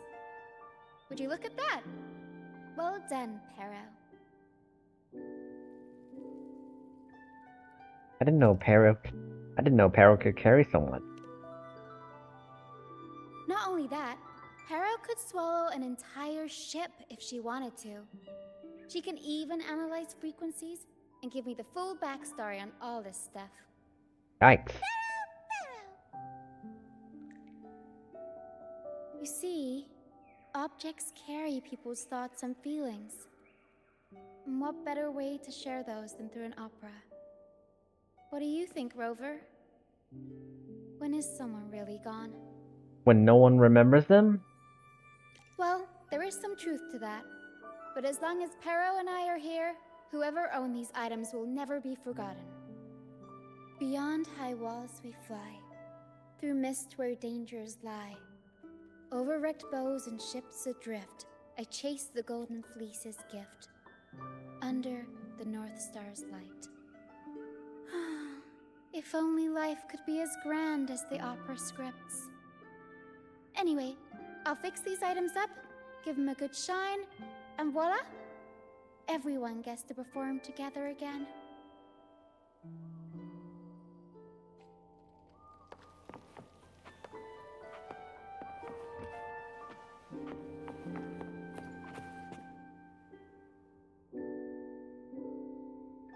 Lucianite can be found pretty much everywhere across the Strand, either buried in the sand or washed up by the tide.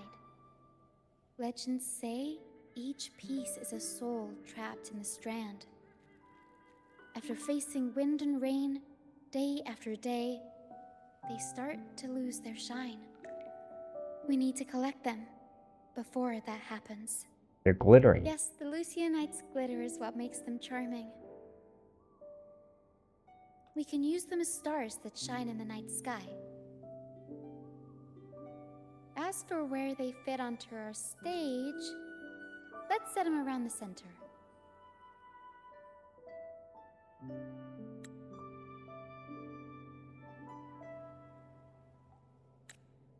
Perfect. Now we have a glimmer of light to illuminate the darkness.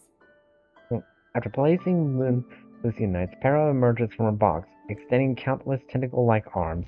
He scatters the Lucianites into the air and swiftly ties them with ribbon. In quick succession, the dark stage is filled with brilliant sparkles. Perfect. Now we have a glimmer of light to illuminate the darkness.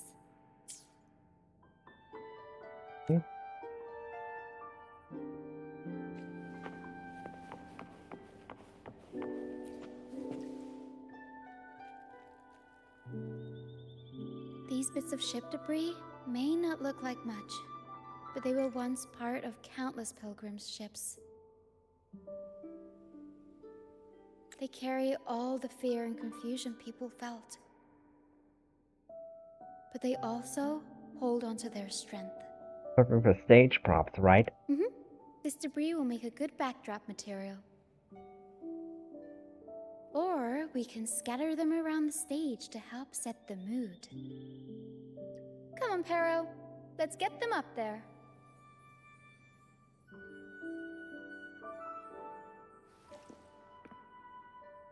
I'm with you. That's nice of you.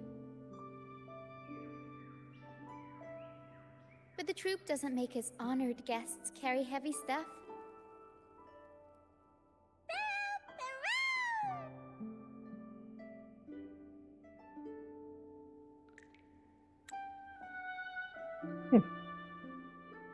Pero emerges out of her box and sweeps up the debris on the stage like a whirlwind under Roccia's command. Through a process of disassembling, mixing, matching, and reassembling, the debris pieces transform into stage props. There. That pretty... Oops, didn't mean to end that.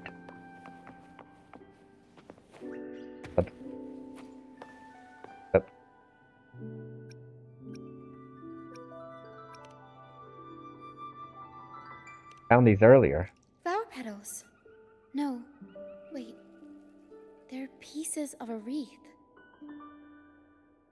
The residual frequencies hint that it was once a little boy's favorite.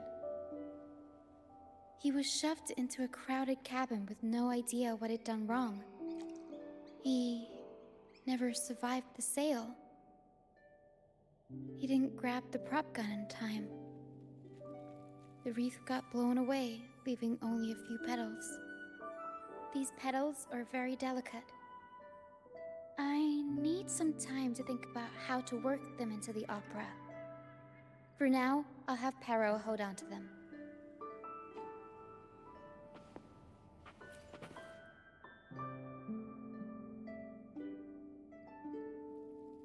The frequencies lingering in this lunacord tell me that its owner never stopped playing. Not even during her exile. She tried lifting everyone's spirits with song, right up until those nasty tacit discords got her. Now all that's left is this lunacord, minus the strings. The lunacord served its purpose. Yeah, she kept strumming away, supporting those around her.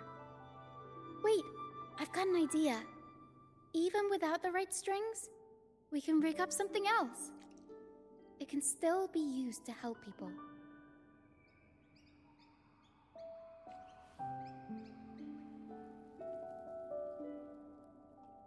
All right. Now that all the items are in place, the stage is pretty much set up. Thank you. I'm sure the sentiments tied to these items will make their grand entrance into everyone's hearts. But I feel like we're still missing something. Maybe the stage isn't bright enough? The North Star in Pegasus is the symbol of hope, after all, so it should be brighter.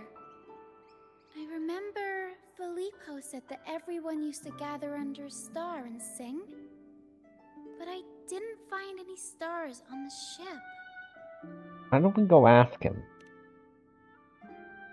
Yes, maybe he can tell us more about it.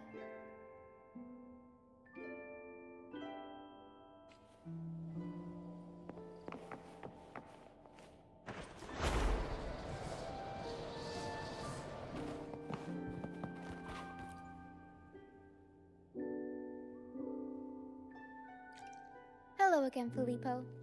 You mentioned before people would sing under a star on the Pilgrim's Sail, right? Ah, yes. I can still picture the star's brilliant glow in my head. It was just like the North Star in Pegasus. Do you know where that star is now? The star was Luca's treasure. But Luca...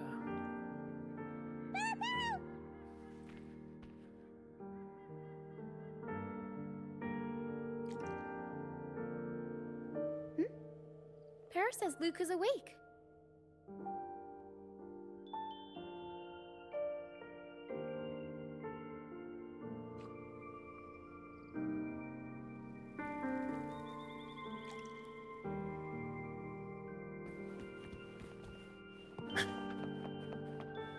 Stay behind me.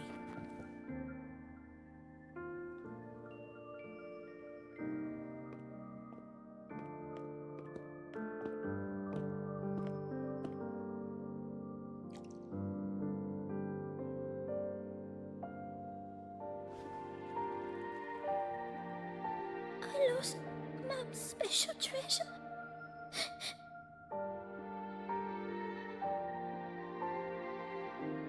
Oh.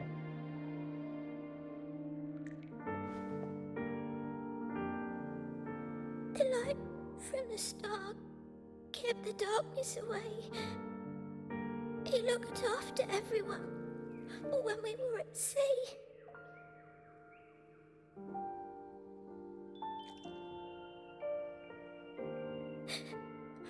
We like to sing around it, just like Mummy did in her plays. She always said the star represents hope. It would keep me safe and protect those around me. Then, now I've lost it, and it can't protect anyone anymore.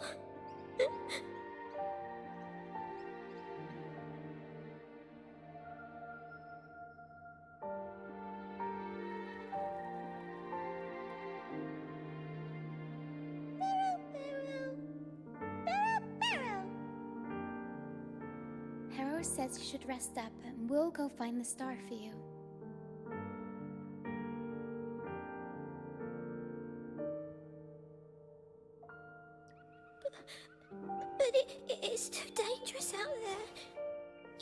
already saved me. And Mum said I shouldn't cause so much trouble for others. Don't worry, Luca. It's no trouble at all. You also have something important to do. Rest and recover. And just like you said, the star watches over everyone. We're doing it for everybody. Okay. I'll be good and rest.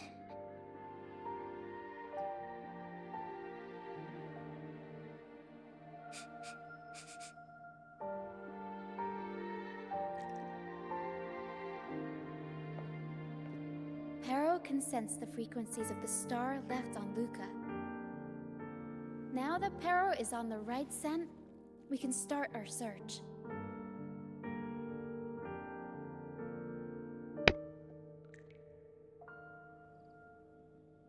We already searched the ship from top to bottom. There wasn't anything that looked like a star. But I still want to find it.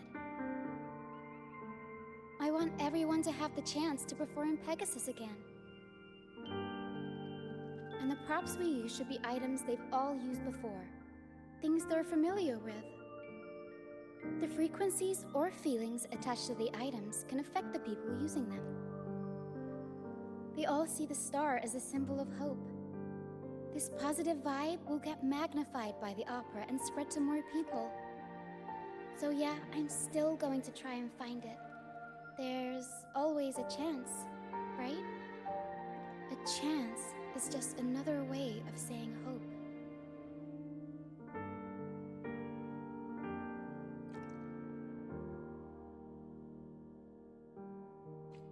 I still go home. I want to go home.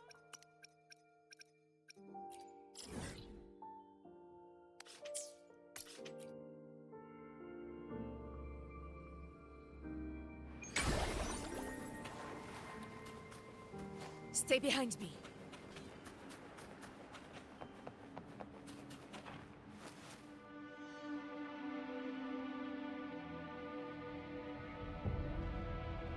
The mist. The kind you played hide and seek in? Yes, the island is covered in mist most of the year. But I just cleared that area not too long ago. And with the latest weather, there shouldn't be any more mist. Battier's out fishing, like always, and our trusty mist detector Lario hasn't made a peep. Something's not right. Maybe this mist is different from the one before. You're right. Something about this feels uniquely suspicious. The air is so humid. It's like the mist is standing right next to us, waving hello. A sea covered in veil lay beasts of howling wail. According to Pegasus, we should be careful when there's mist close by. We need to find the star before it rolls in.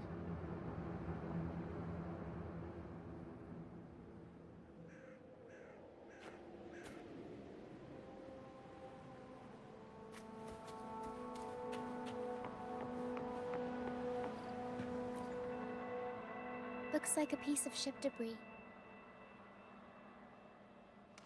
Pero can store it away. We'll put it to good use later.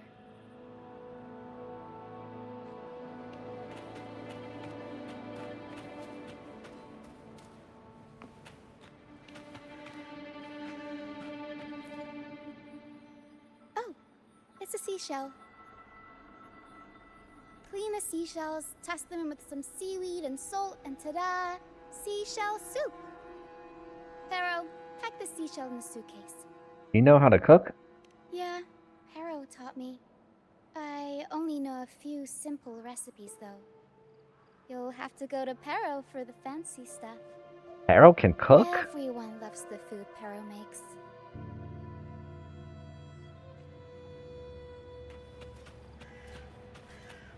Range. Can't believe that Pero is a cook.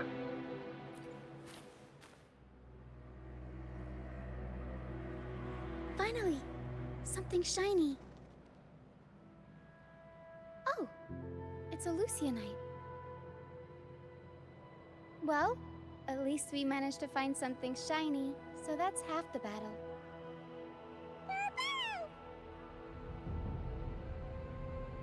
Looks like Pero's found something.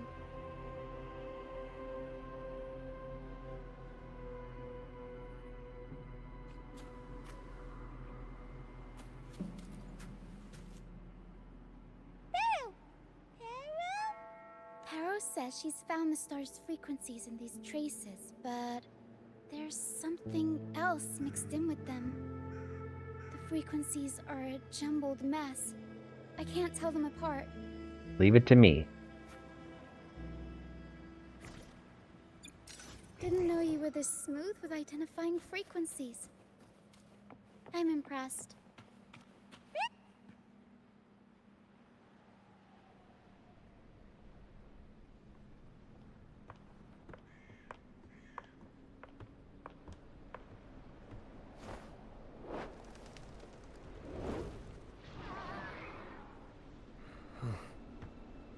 It's like the mist has been waiting for us.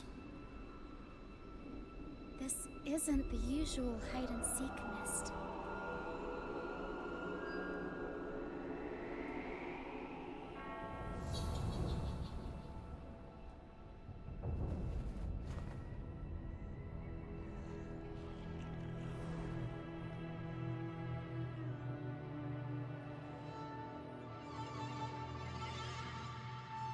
This misty maze is giving me déjà vu.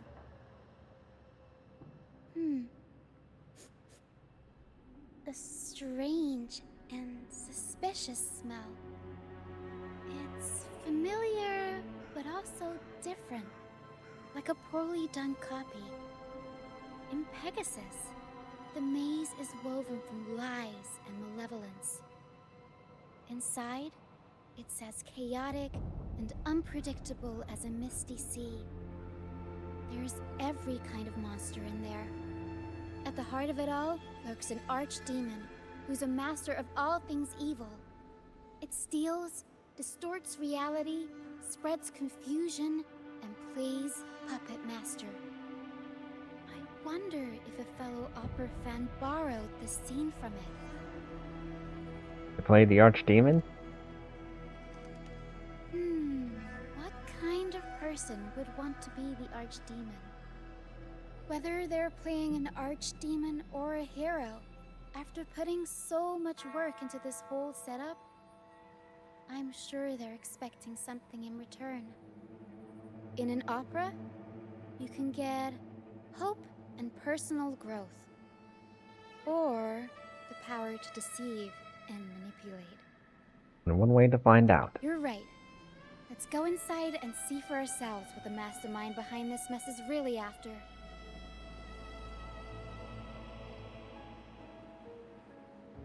I'm picking up all kinds of weird scents. The mist, tacit discords, some kind of star, wet soil, old book pages, oak dolls, dusty junk, hot cocoa, and oranges. Always with the tacit discords. A sea covered. The mist is good at messing with your head.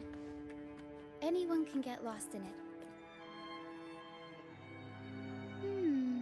What's this? Golden fleece.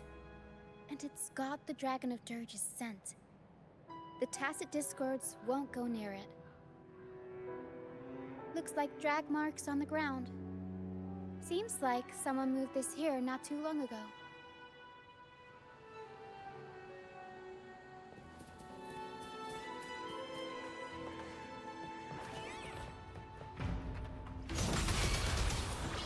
Mamma mia!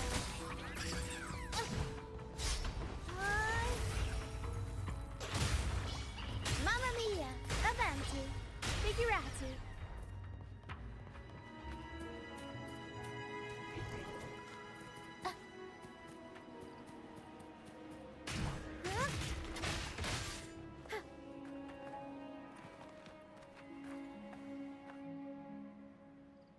there's another one here. Just as I thought, Golden Fleece seems to be the universal antidote to tacit discords.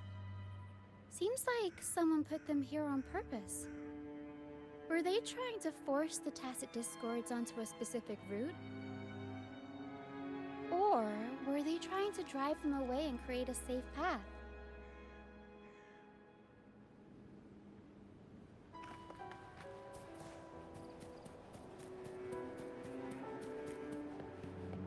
In Pegasus, the deeper you go, the deadlier the monsters get.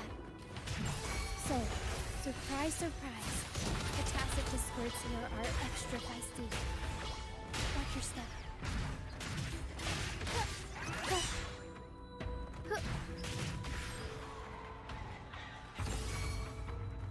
Over wrecked bows and ships adrift, I chase the Golden Fleece's gift. There, Golden Fleece over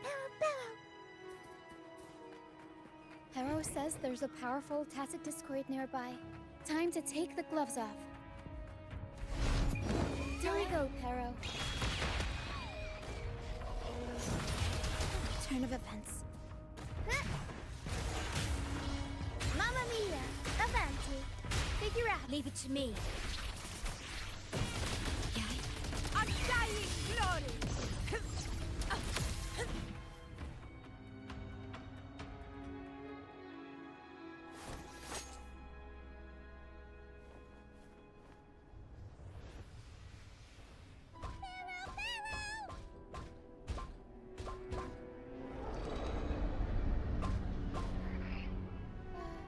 Stay sharp, Pero.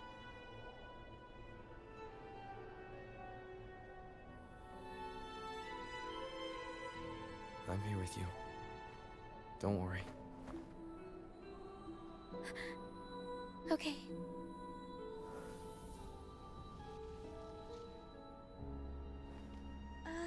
These frequencies are made up of deception and lies. They smell awful.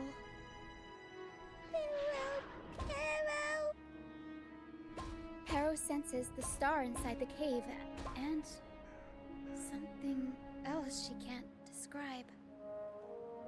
We're approaching the end of this path. It seems like the center of the maze is just ahead.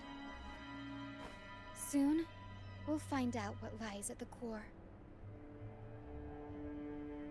But it may also be...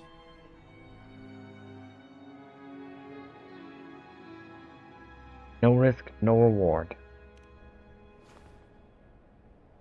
You're right. We should keep going.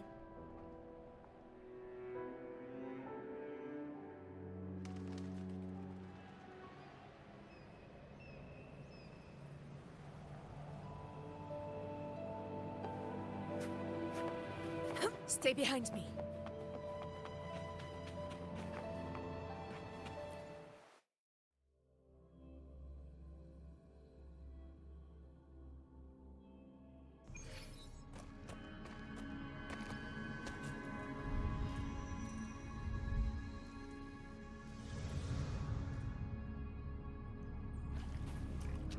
I'm in Nice first and person. easy. We're right on track. I'm in first person mode.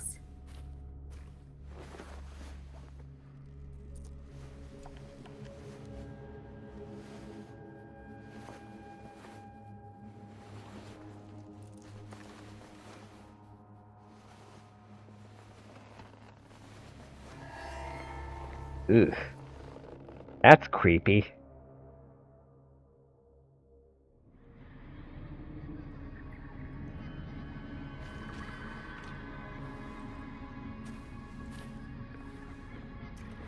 I feel like I'm in a circus of fear now.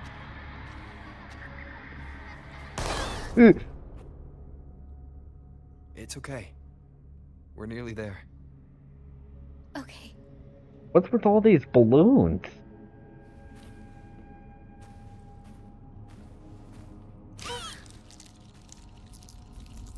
The Dragon of Dirge! No, wait. It's all right. They're just shadows. Yes, I'm not afraid.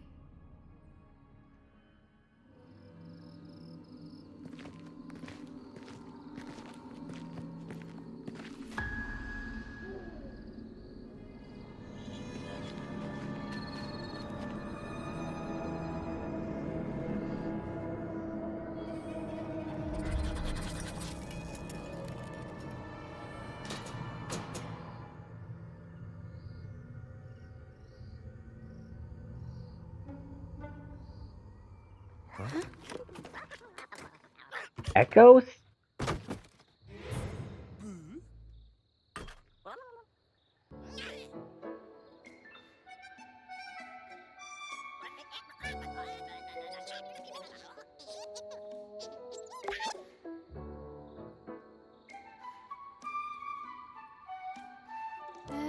Looks like they were trying to sneak away with the star, but hit the light switch by accident.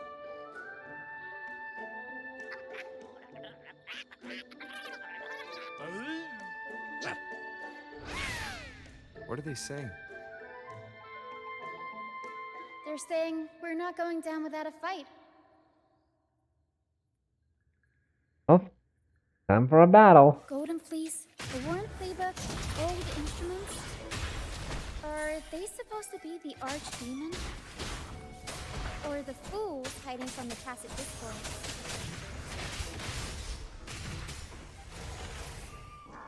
Surprise! Mamma mia! Avanti! Figurati! Mamma mia!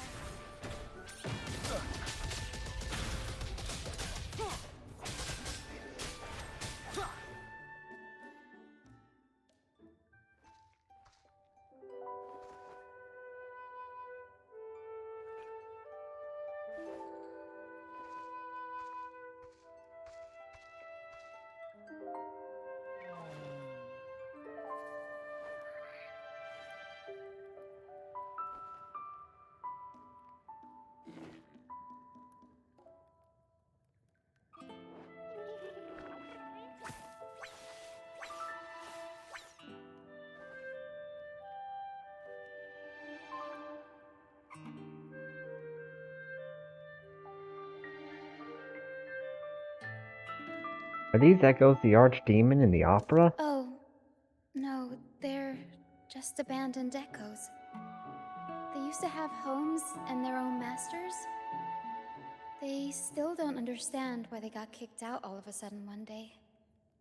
Even after being abandoned, they never forgot about their masters and managed to find their way home. But their masters were no longer there. They scoured the whole of Renacida, refusing to give up and accept the truth. But even now, when they've reached this land of the banished, they still couldn't find a single trace of their masters. Just when they were about to lose hope, they found solace in the emotional frequencies left on personal items. So, they made this place their own. Little by little, they scavenged things to bring the home from their memories to life. That's how they came across the star. Right when the tacit discords attacked the ship, they just snatched it and ran. Yes, they're not really the brawling type. The tacit discords scare them, so they sneak around, grabbing anything not nailed down while trying not to get caught. With so many tacit discords wandering around the strand, all they can do is scatter a golden fleece, spooking the tacit discords to give them the chance to sneak out. They're willing to risk it all to find trinkets to make this place feel more like home. Whether you're a person or an echo, everybody needs a place to call home. They heard the Pegasus opera from their masters. That's why they went for the star when they saw it rolling away. They wanted the good, hopeful frequencies it was radiating. These echoes knew the star wasn't theirs, but they weren't keen on giving it up either. So they cooked up all those spooky tricks to scare us away. Turns out, this maze wasn't hiding an archdemon or a hero. Just a bunch of fools. Fools, huh? Let's welcome them to the Fools Troop then. Good idea. Let's bring these echoes along. Plus, we could use some extra help with the opera. And all this stuff they worked so hard to collect? Let's bring it with us too. It must mean a lot to them.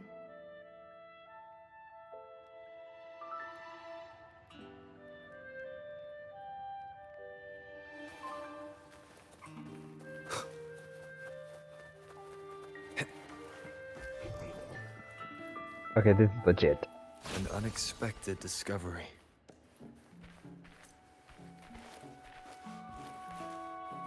I was just making sure that it wasn't a mimic echo like the others were.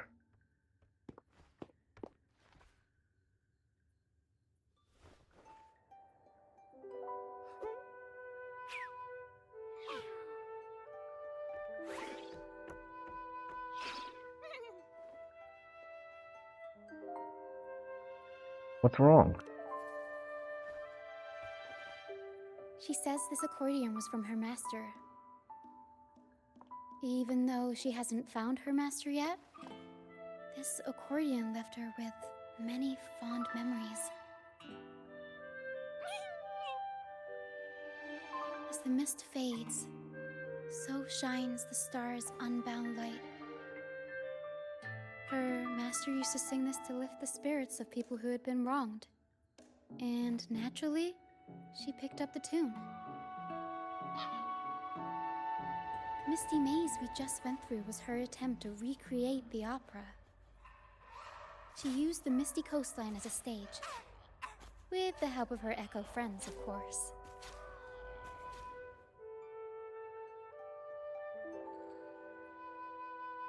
You did a great job.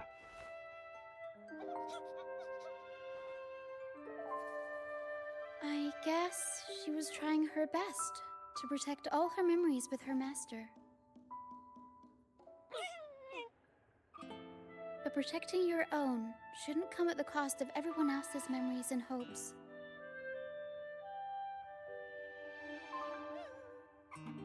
For anyone who's been hurt, we're probably better off sticking together than dragging each other down, right?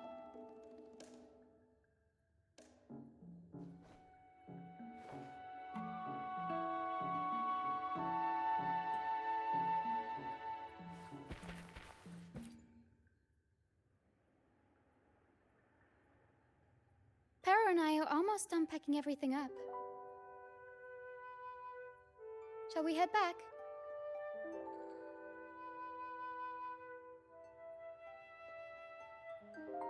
Yeah, let's go. All right, back to the troop.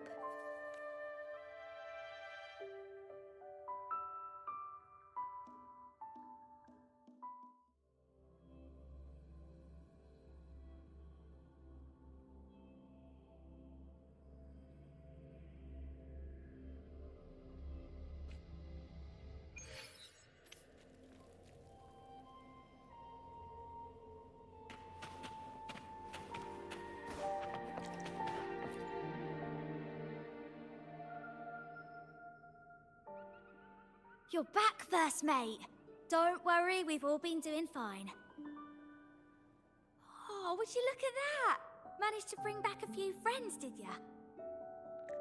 We did. Thank you for taking such good care of everything while I was away. Oh, don't mention it. The troop is in top shape after the last pit stop. We can handle a few more. Okay, the Echoes and I will get to work on setting up the stage. Trust me, any worries you have will melt away once we get busy.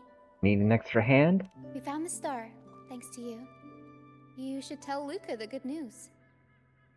Now we can finally perform Pegasus together. Nobody is going to be left out.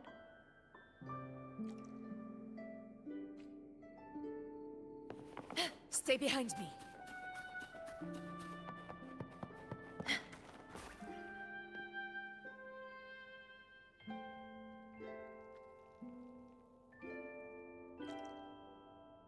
The star.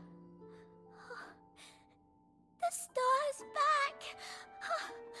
Oh, oh, thank you, mister. Now the star is here, I'll definitely get better. I'm actually feeling much better already. Do you mind if we borrow the star? Go ahead. It's for the opera, right? I heard so much bustle outside while I was in bed. I figured they were preparing for a show. The girl with the purple hair said she wanted to use something really shiny as the North Star in Pegasus. Well, nothing beats this star. now we can all sing together around the star again. It'll be wonderful. Just like it was back on the ship.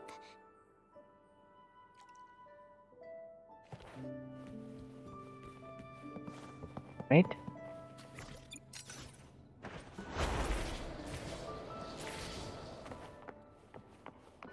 Okay, Roccia. Showtime!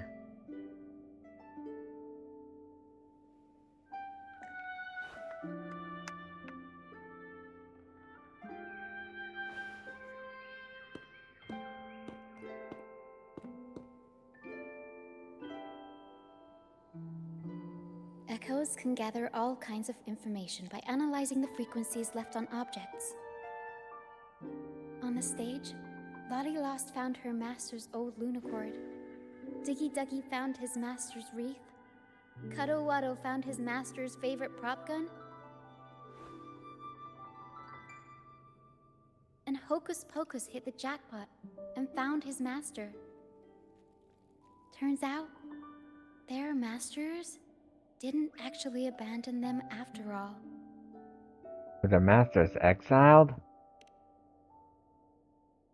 Yes, their masters were actually banished. All that's left of some are their belongings, but others were taken in by the troop. Their masters just didn't want their echoes to be snatched up by the Order and have their memories wiped clean. Cutting ties was the only way to protect them. Apparently, the real Archdemon isn't the echoes that created the maze. It's the one pulling the strings behind all this. All the control, and all the arbitrary banishments. A simple sentence from those higher-ups can ruin the peaceful lives of countless people.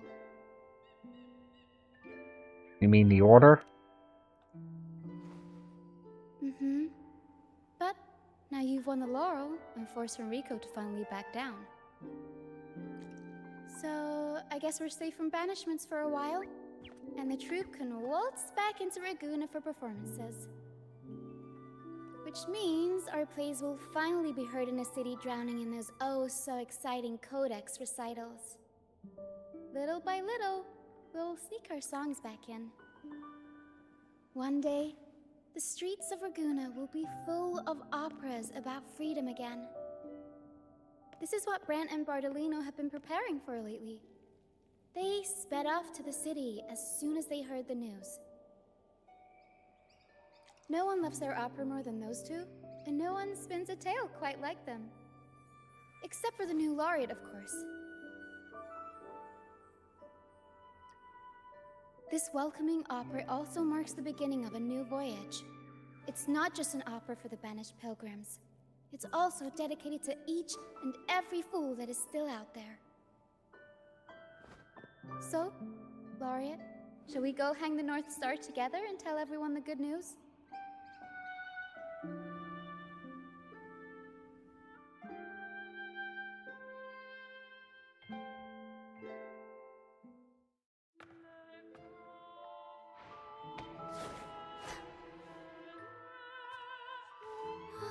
Help!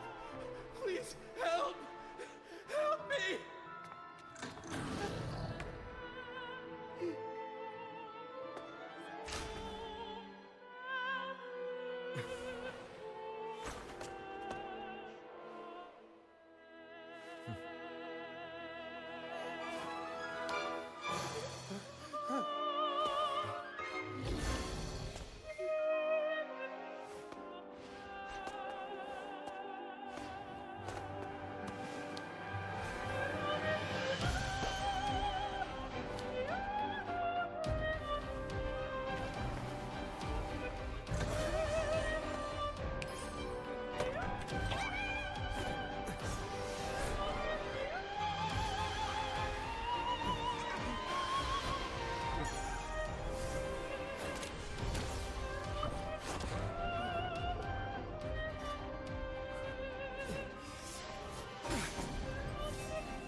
Your singing is as beautiful as ever.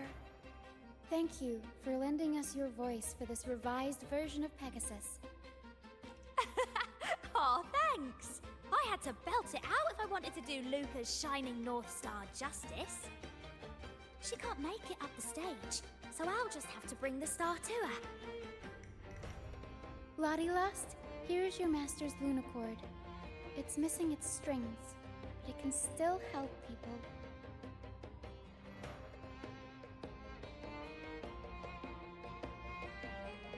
Diggy Duggy, this is your master's wreath. I got it patched up for you. Be sure to keep it somewhere safe.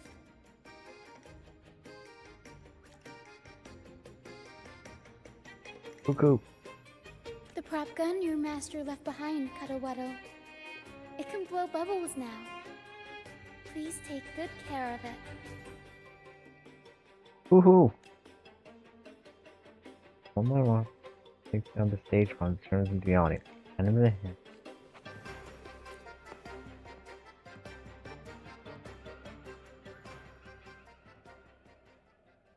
Great. Most of the items are returned to their rightful owners. Only a Lucianite left. And it belongs to Roccia. Roccia? Roccia? I thought it was pronounced Roccia. Oh, but no. Okay, Roccia it is. You really do have a thing for Lucianite. Yes. That's because I used to be one.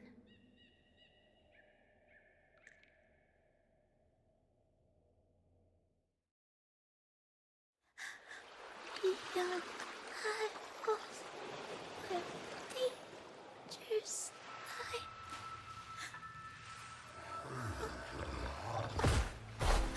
Oh, wow.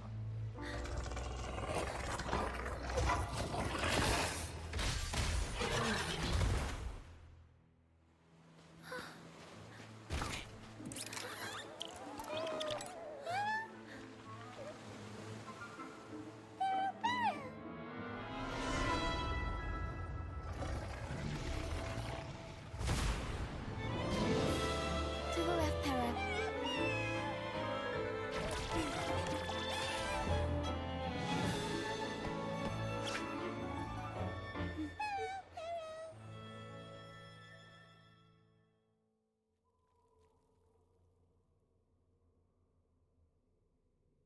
Thank you for that wonderful performance. It took everybody to make it happen. And that includes you, of course. Since we first met, Para and I noticed something special about your frequency. So special that even Pero couldn't figure it out. Hi, Bakir. Thank you. Ever since you came to Renacida, the Misty Maze has been unraveling. Maybe, just maybe, you can be the one to change things. No, change the fate of the entire Solaris. Wherever you go, things start changing. Strange, wonderful things. You're like a magnet for the unpredictable. I know the saying, with great power comes great responsibility. Danger will be hot on your heels wherever you go.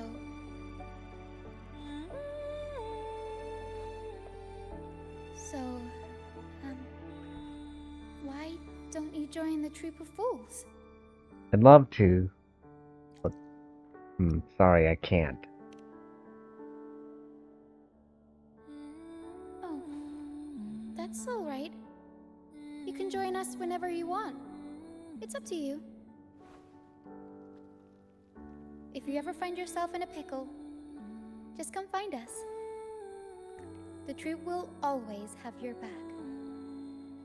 Thank you. We all started out banished to this deserted island. Bit by bit, we scrounged up what we could and built our home. That's how the troop was formed. We may not be rich or perfect, but at least we can sing and laugh whenever we feel like it. And thanks to you, we've got the chance to bring that laughter and freedom back to Raguna. Just like how your performance as Laureate with the Star of Hope cheered up our entire troop. You're the one who helped rekindle the hope in our hearts. That's a pretty cool pick, huh?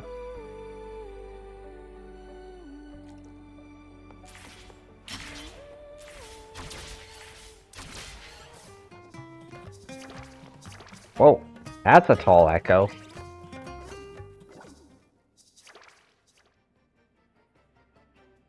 Thanks for everything.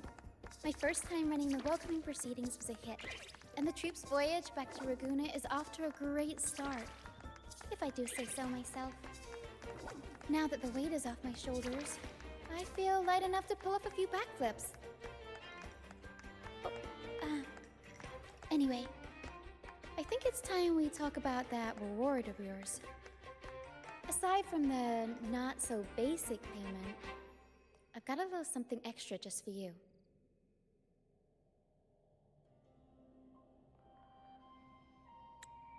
Roccia dives herself into Pero's box and carefully rummages towards the bottom.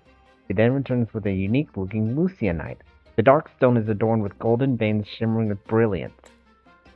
Here. I've been searching for this in the sand for ages. A golden black Lucianite. Generally, the deeper it's buried, the better it is. I think you and this Lucianite have a few things in common. It's as deep and beautiful as your eyes. Keep it with you when you're traveling. It'll be like I'm there with you, even when I'm not.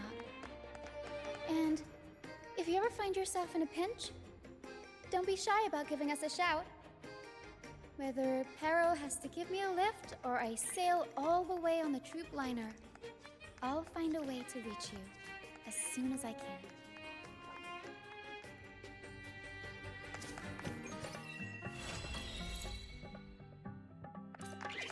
And that's the end of Roccia's companion quest.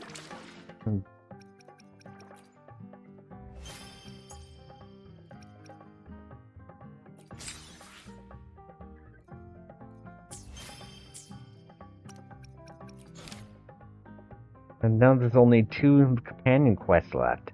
And that's with Gigi and Camellia.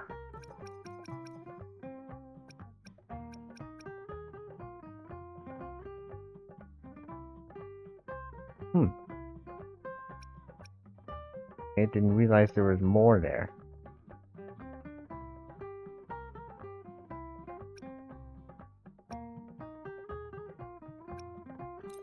Let's finish up the Morningstar side quest, then we can go.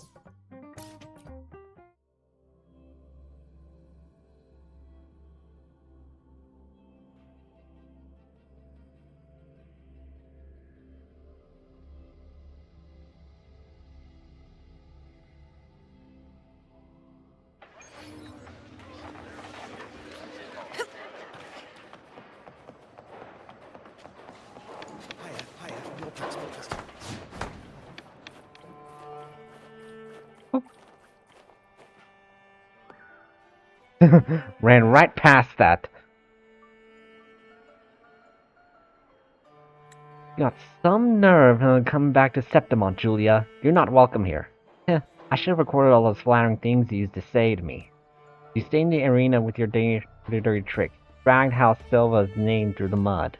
Haha, the irony of hearing those words from you. Need me to list every little scandal you've tried to bury? Why, you... Hey, you there, Gladiator. Are you just going to stand there? Get rid of her this instant. Weakling. Auntie. No, Lady Julia. Adric? You have your helmet on. Trying to distance yourself from me in public, are you? Not at all. You will always be my family, Auntie. I just didn't want to startle you. My face was scarred by a dark tide monster. Where's Gillian? Why isn't she with you? Don't tell me that two-faced girl jumped you over a few scars. Gillian is dead. She died protecting the Silver Crest. The house banner never fell. She did us proud. Auntie, there are no cowards in House Silva. Even without Lupa, the rest of us can still uphold the house's honor. Why don't you believe in us? I heard you risked coming back here because your estates outside Septimon were destroyed by the Dark Tide. It's okay, I'll accompany you elsewhere. We can't afford to bring more shame to the House Silva Auntie. Oh. Who would have thought that little brat? Who would have thought this little brat who could barely hold a shield without my help would now be lecturing me about honor? Hear this, all of you. Julia Silva, will not be leaving Septimon. Mornfell Canyon is my destination, where I shall hunt down the legendary undying monster and reclaim House Silva's honor. Calliope and anyone else eager to cast me out, you'll have to drag me out of Mornfell Canyon yourselves.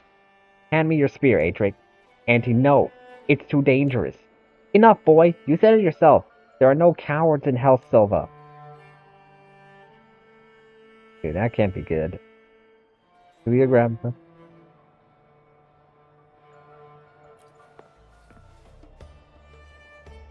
Julia's gone to Mornfell Canyon on her own. She'll likely meet Medulius. The Septimontians don't seem to be bothered by it. Letting her go like that is practically a death sentence. What do you think, Dream Knight? I think she doesn't deserve to die for her crimes. People need a way to let up their anger, but the Throne is too abstract, so they need a face to blame. Julia is their scapegoat. I'm more worried about Julia like Medulius than getting herself killed. Dream Knight, if I deserved a second chance, then so does Lady Julia, don't you think? Well, she's got a point.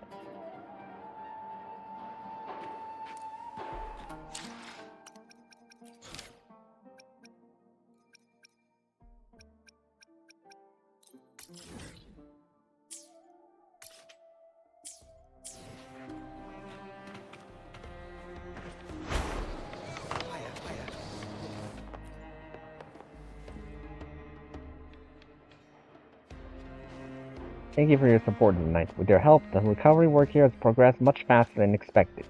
Demi may still have a ways to go before she shoulders everything on her own, but with your help and the combined efforts of other acolytes, I believe everything will work out smoothly. Many migrants from Laguna aren't too happy to see me, so I'll keep it short. Have you seen... Is that Princess Alessio? What are you doing here? Stay behind me.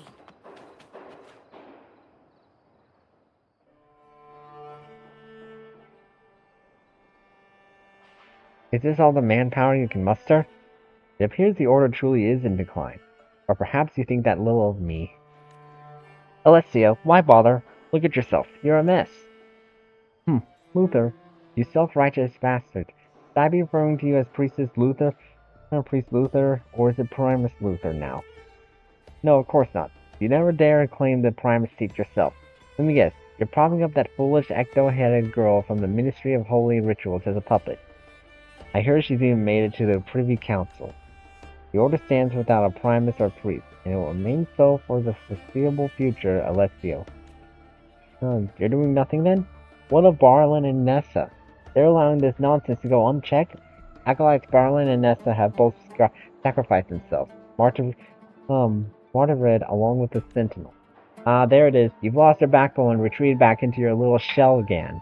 Oh, Luther, are you planning to castrate the Order and hand it off to some noble family? Who's backing you this time? The grinning tigress of the Montellis, or is it the Bane of Physalia? Look around. 2 prison escorts flank us. One for you, one for me. It's time we stand trial for our sins. Trial? Trial, you say? Ha ha ha! No one holds the right to try me. There's no Primus, no priest, not even a representative from the family. Don't tell me you're planning to let the F4 of Septimon decide the fate of a Raguna acolyte. Each and every citizen in Raguna is qualified to judge you and me, Alessio. If the Primus indeed fell to the Trinodians' corruption, and lower-ranking acolytes are proven to have been deceived, then as the Order's voice in the ears, we must face the reckoning. Get up, Alessio. Raguna is waiting. Luther, you can't be serious. Have you gone mad? You want us both to die? Together?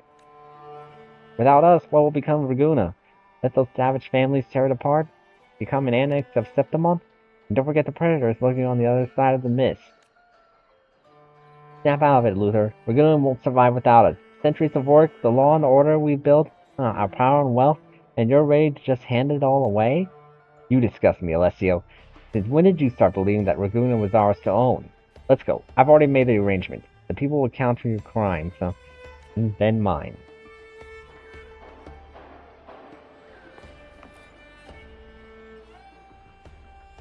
Acolyte Luther has always cared deeply for the lower-ranking acolytes. He's been a mediating force among the noble families, too. It was unexpected to see him being sent to trial like this. He must stand trial. Neither of us has the right to decide whether to judge him on behalf of the victim. If he is truly innocent, then all the more reason he should be standing trial. And should I. On mine. I'd like to know your thoughts on Lady Julia and Acolyte Luther. About why Julia doesn't deserve to die, and Luther should stand trial? It makes me wonder why you made these separate judgments. Perhaps for Lady Julia, exile was too harsh. She's shown the will to change, but wasn't given the chance to redeem herself. It reminds me that I shouldn't take the compassion this world has shown me for granted, which is why I must find my own courage and give something back to this world that has shown me such grace. This is my path of ascension. Speaking of ascension, I didn't expect Phoebe to be given so much light. She's even being promoted to the Privy Council. You'll have to call her Priest Phoebe next time you two meet. The Phoebe I know wouldn't care about such things. I saw the burden she's had to carry before coming to Septimon. Don't worry, I believe in Phoebe. She's a lot tougher than her appearance would lead you to believe. Although she does seem the type that struggles to say no to people, and she's never lost her sense of direction. If she stepped into the Privy Council under Acolyte Luther's guidance, I'm sure she has the resolve to live up to what's expected of her. That's a path of ascension. Still, it's a lot to place on her shoulders. I should do something to help her. I'll start by doing my part in rebuilding the old district.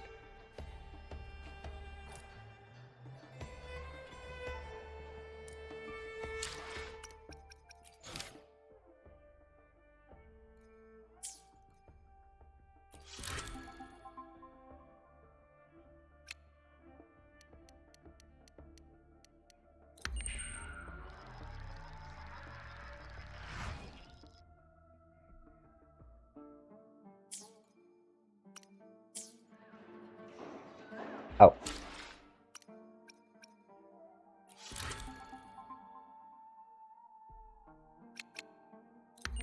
Oops.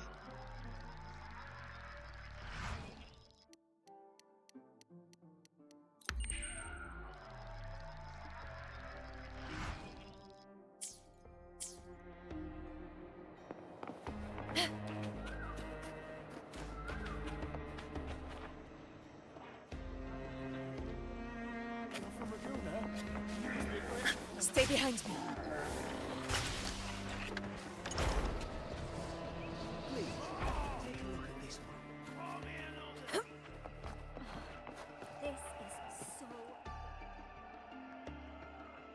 Yes, hurrah! Woohoo! Aren't you extra jovial today? Even more so than during the Carnival.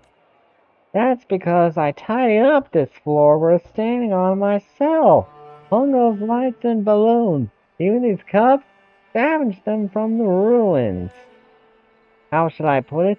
It's giving me this magical rush. Like I'm saving the world. Ha ha! Indeed. Sparkling floors, cheerful lights, and the sound of your laughter. I truly feel salvation. But still, go easy on yourself, okay? Don't get too carried away, great hero. Yeah, I wanted to. Thought I'd sound slurred to reflect how drunk that guy was.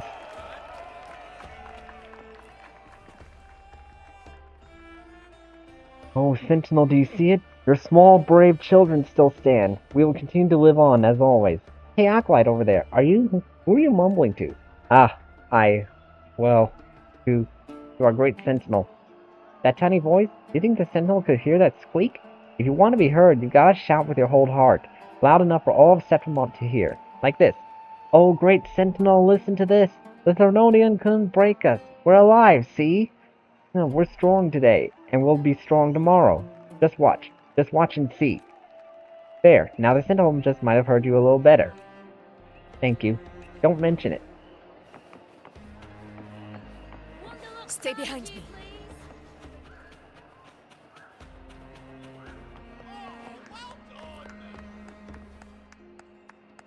what's the performance for today? Today? No performance today. I want to stay in the crowd a bit longer. When I was young, my great-grandmother used to tell me about how we Ragunasi used to celebrate the Carnival. They'd lay out wooden planks over the water, building a stage for anyone brave enough to leap up and perform. And at the end, everyone received a laurel. Haha, that is how it should be, just like now.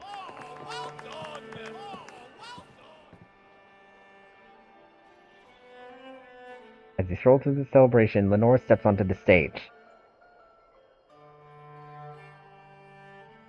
Hello, everyone. My name is Lenore, from the Minor Forbidden Archive of the Order of the Deep. Oh, sorry. Now I belong to the Fabricatorium of the Deep. Wait, that's not right either. Hello, everyone. My name is Lenore, and I am an acolyte of the Order of the Deep. I've traveled far in recent days and seen things I couldn't have imagined. While much of it was discouraging, I found treasured friends along this journey, a gift from our ancestors, the Nimbus Chorale. I began my journey inspired by this song, and now, at its end, I'd like to share it with you.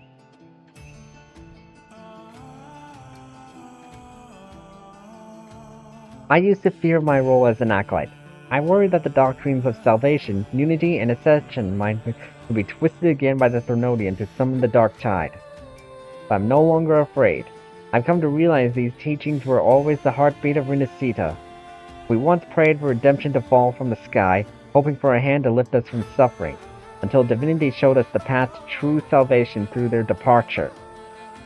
We once feared the dangers beyond the sea mist, and turned on our fellow Renacitans with suspicion and pride, until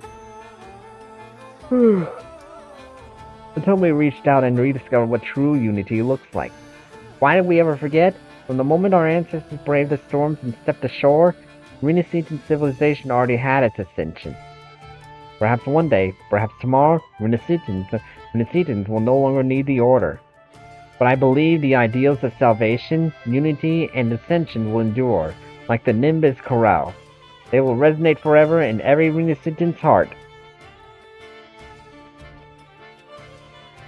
A humble celebration in wake of disaster, a gathering to honor the birth of a new homeland. To the music of the Nimbus Chorale, people sing and dance, grateful for the Sentinel's sacrifice and for the tireless efforts of their fellow men and women. Just as it was centuries ago, the people of Renacita have become Renacitans once more.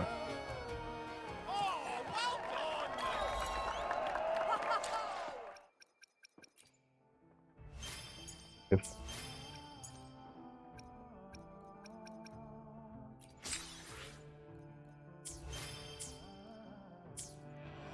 Okay, so that'll be it, everyone.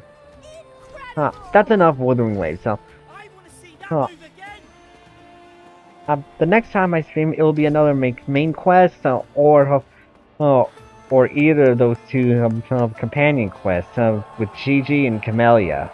I may do one of them or both, depending on what I have planned and how much time I have. But this is gonna be a good stopping point. This is gonna be a good stopping point for tonight, and so I'll make sure to post. I'll make sure to post what's I'll make sure to post the schedule for next week's stream this weekend. So thank you all for joining in. So this is the Dream Knight signing off. So good night, and may y'all have pleasant dreams, everybody. See ya!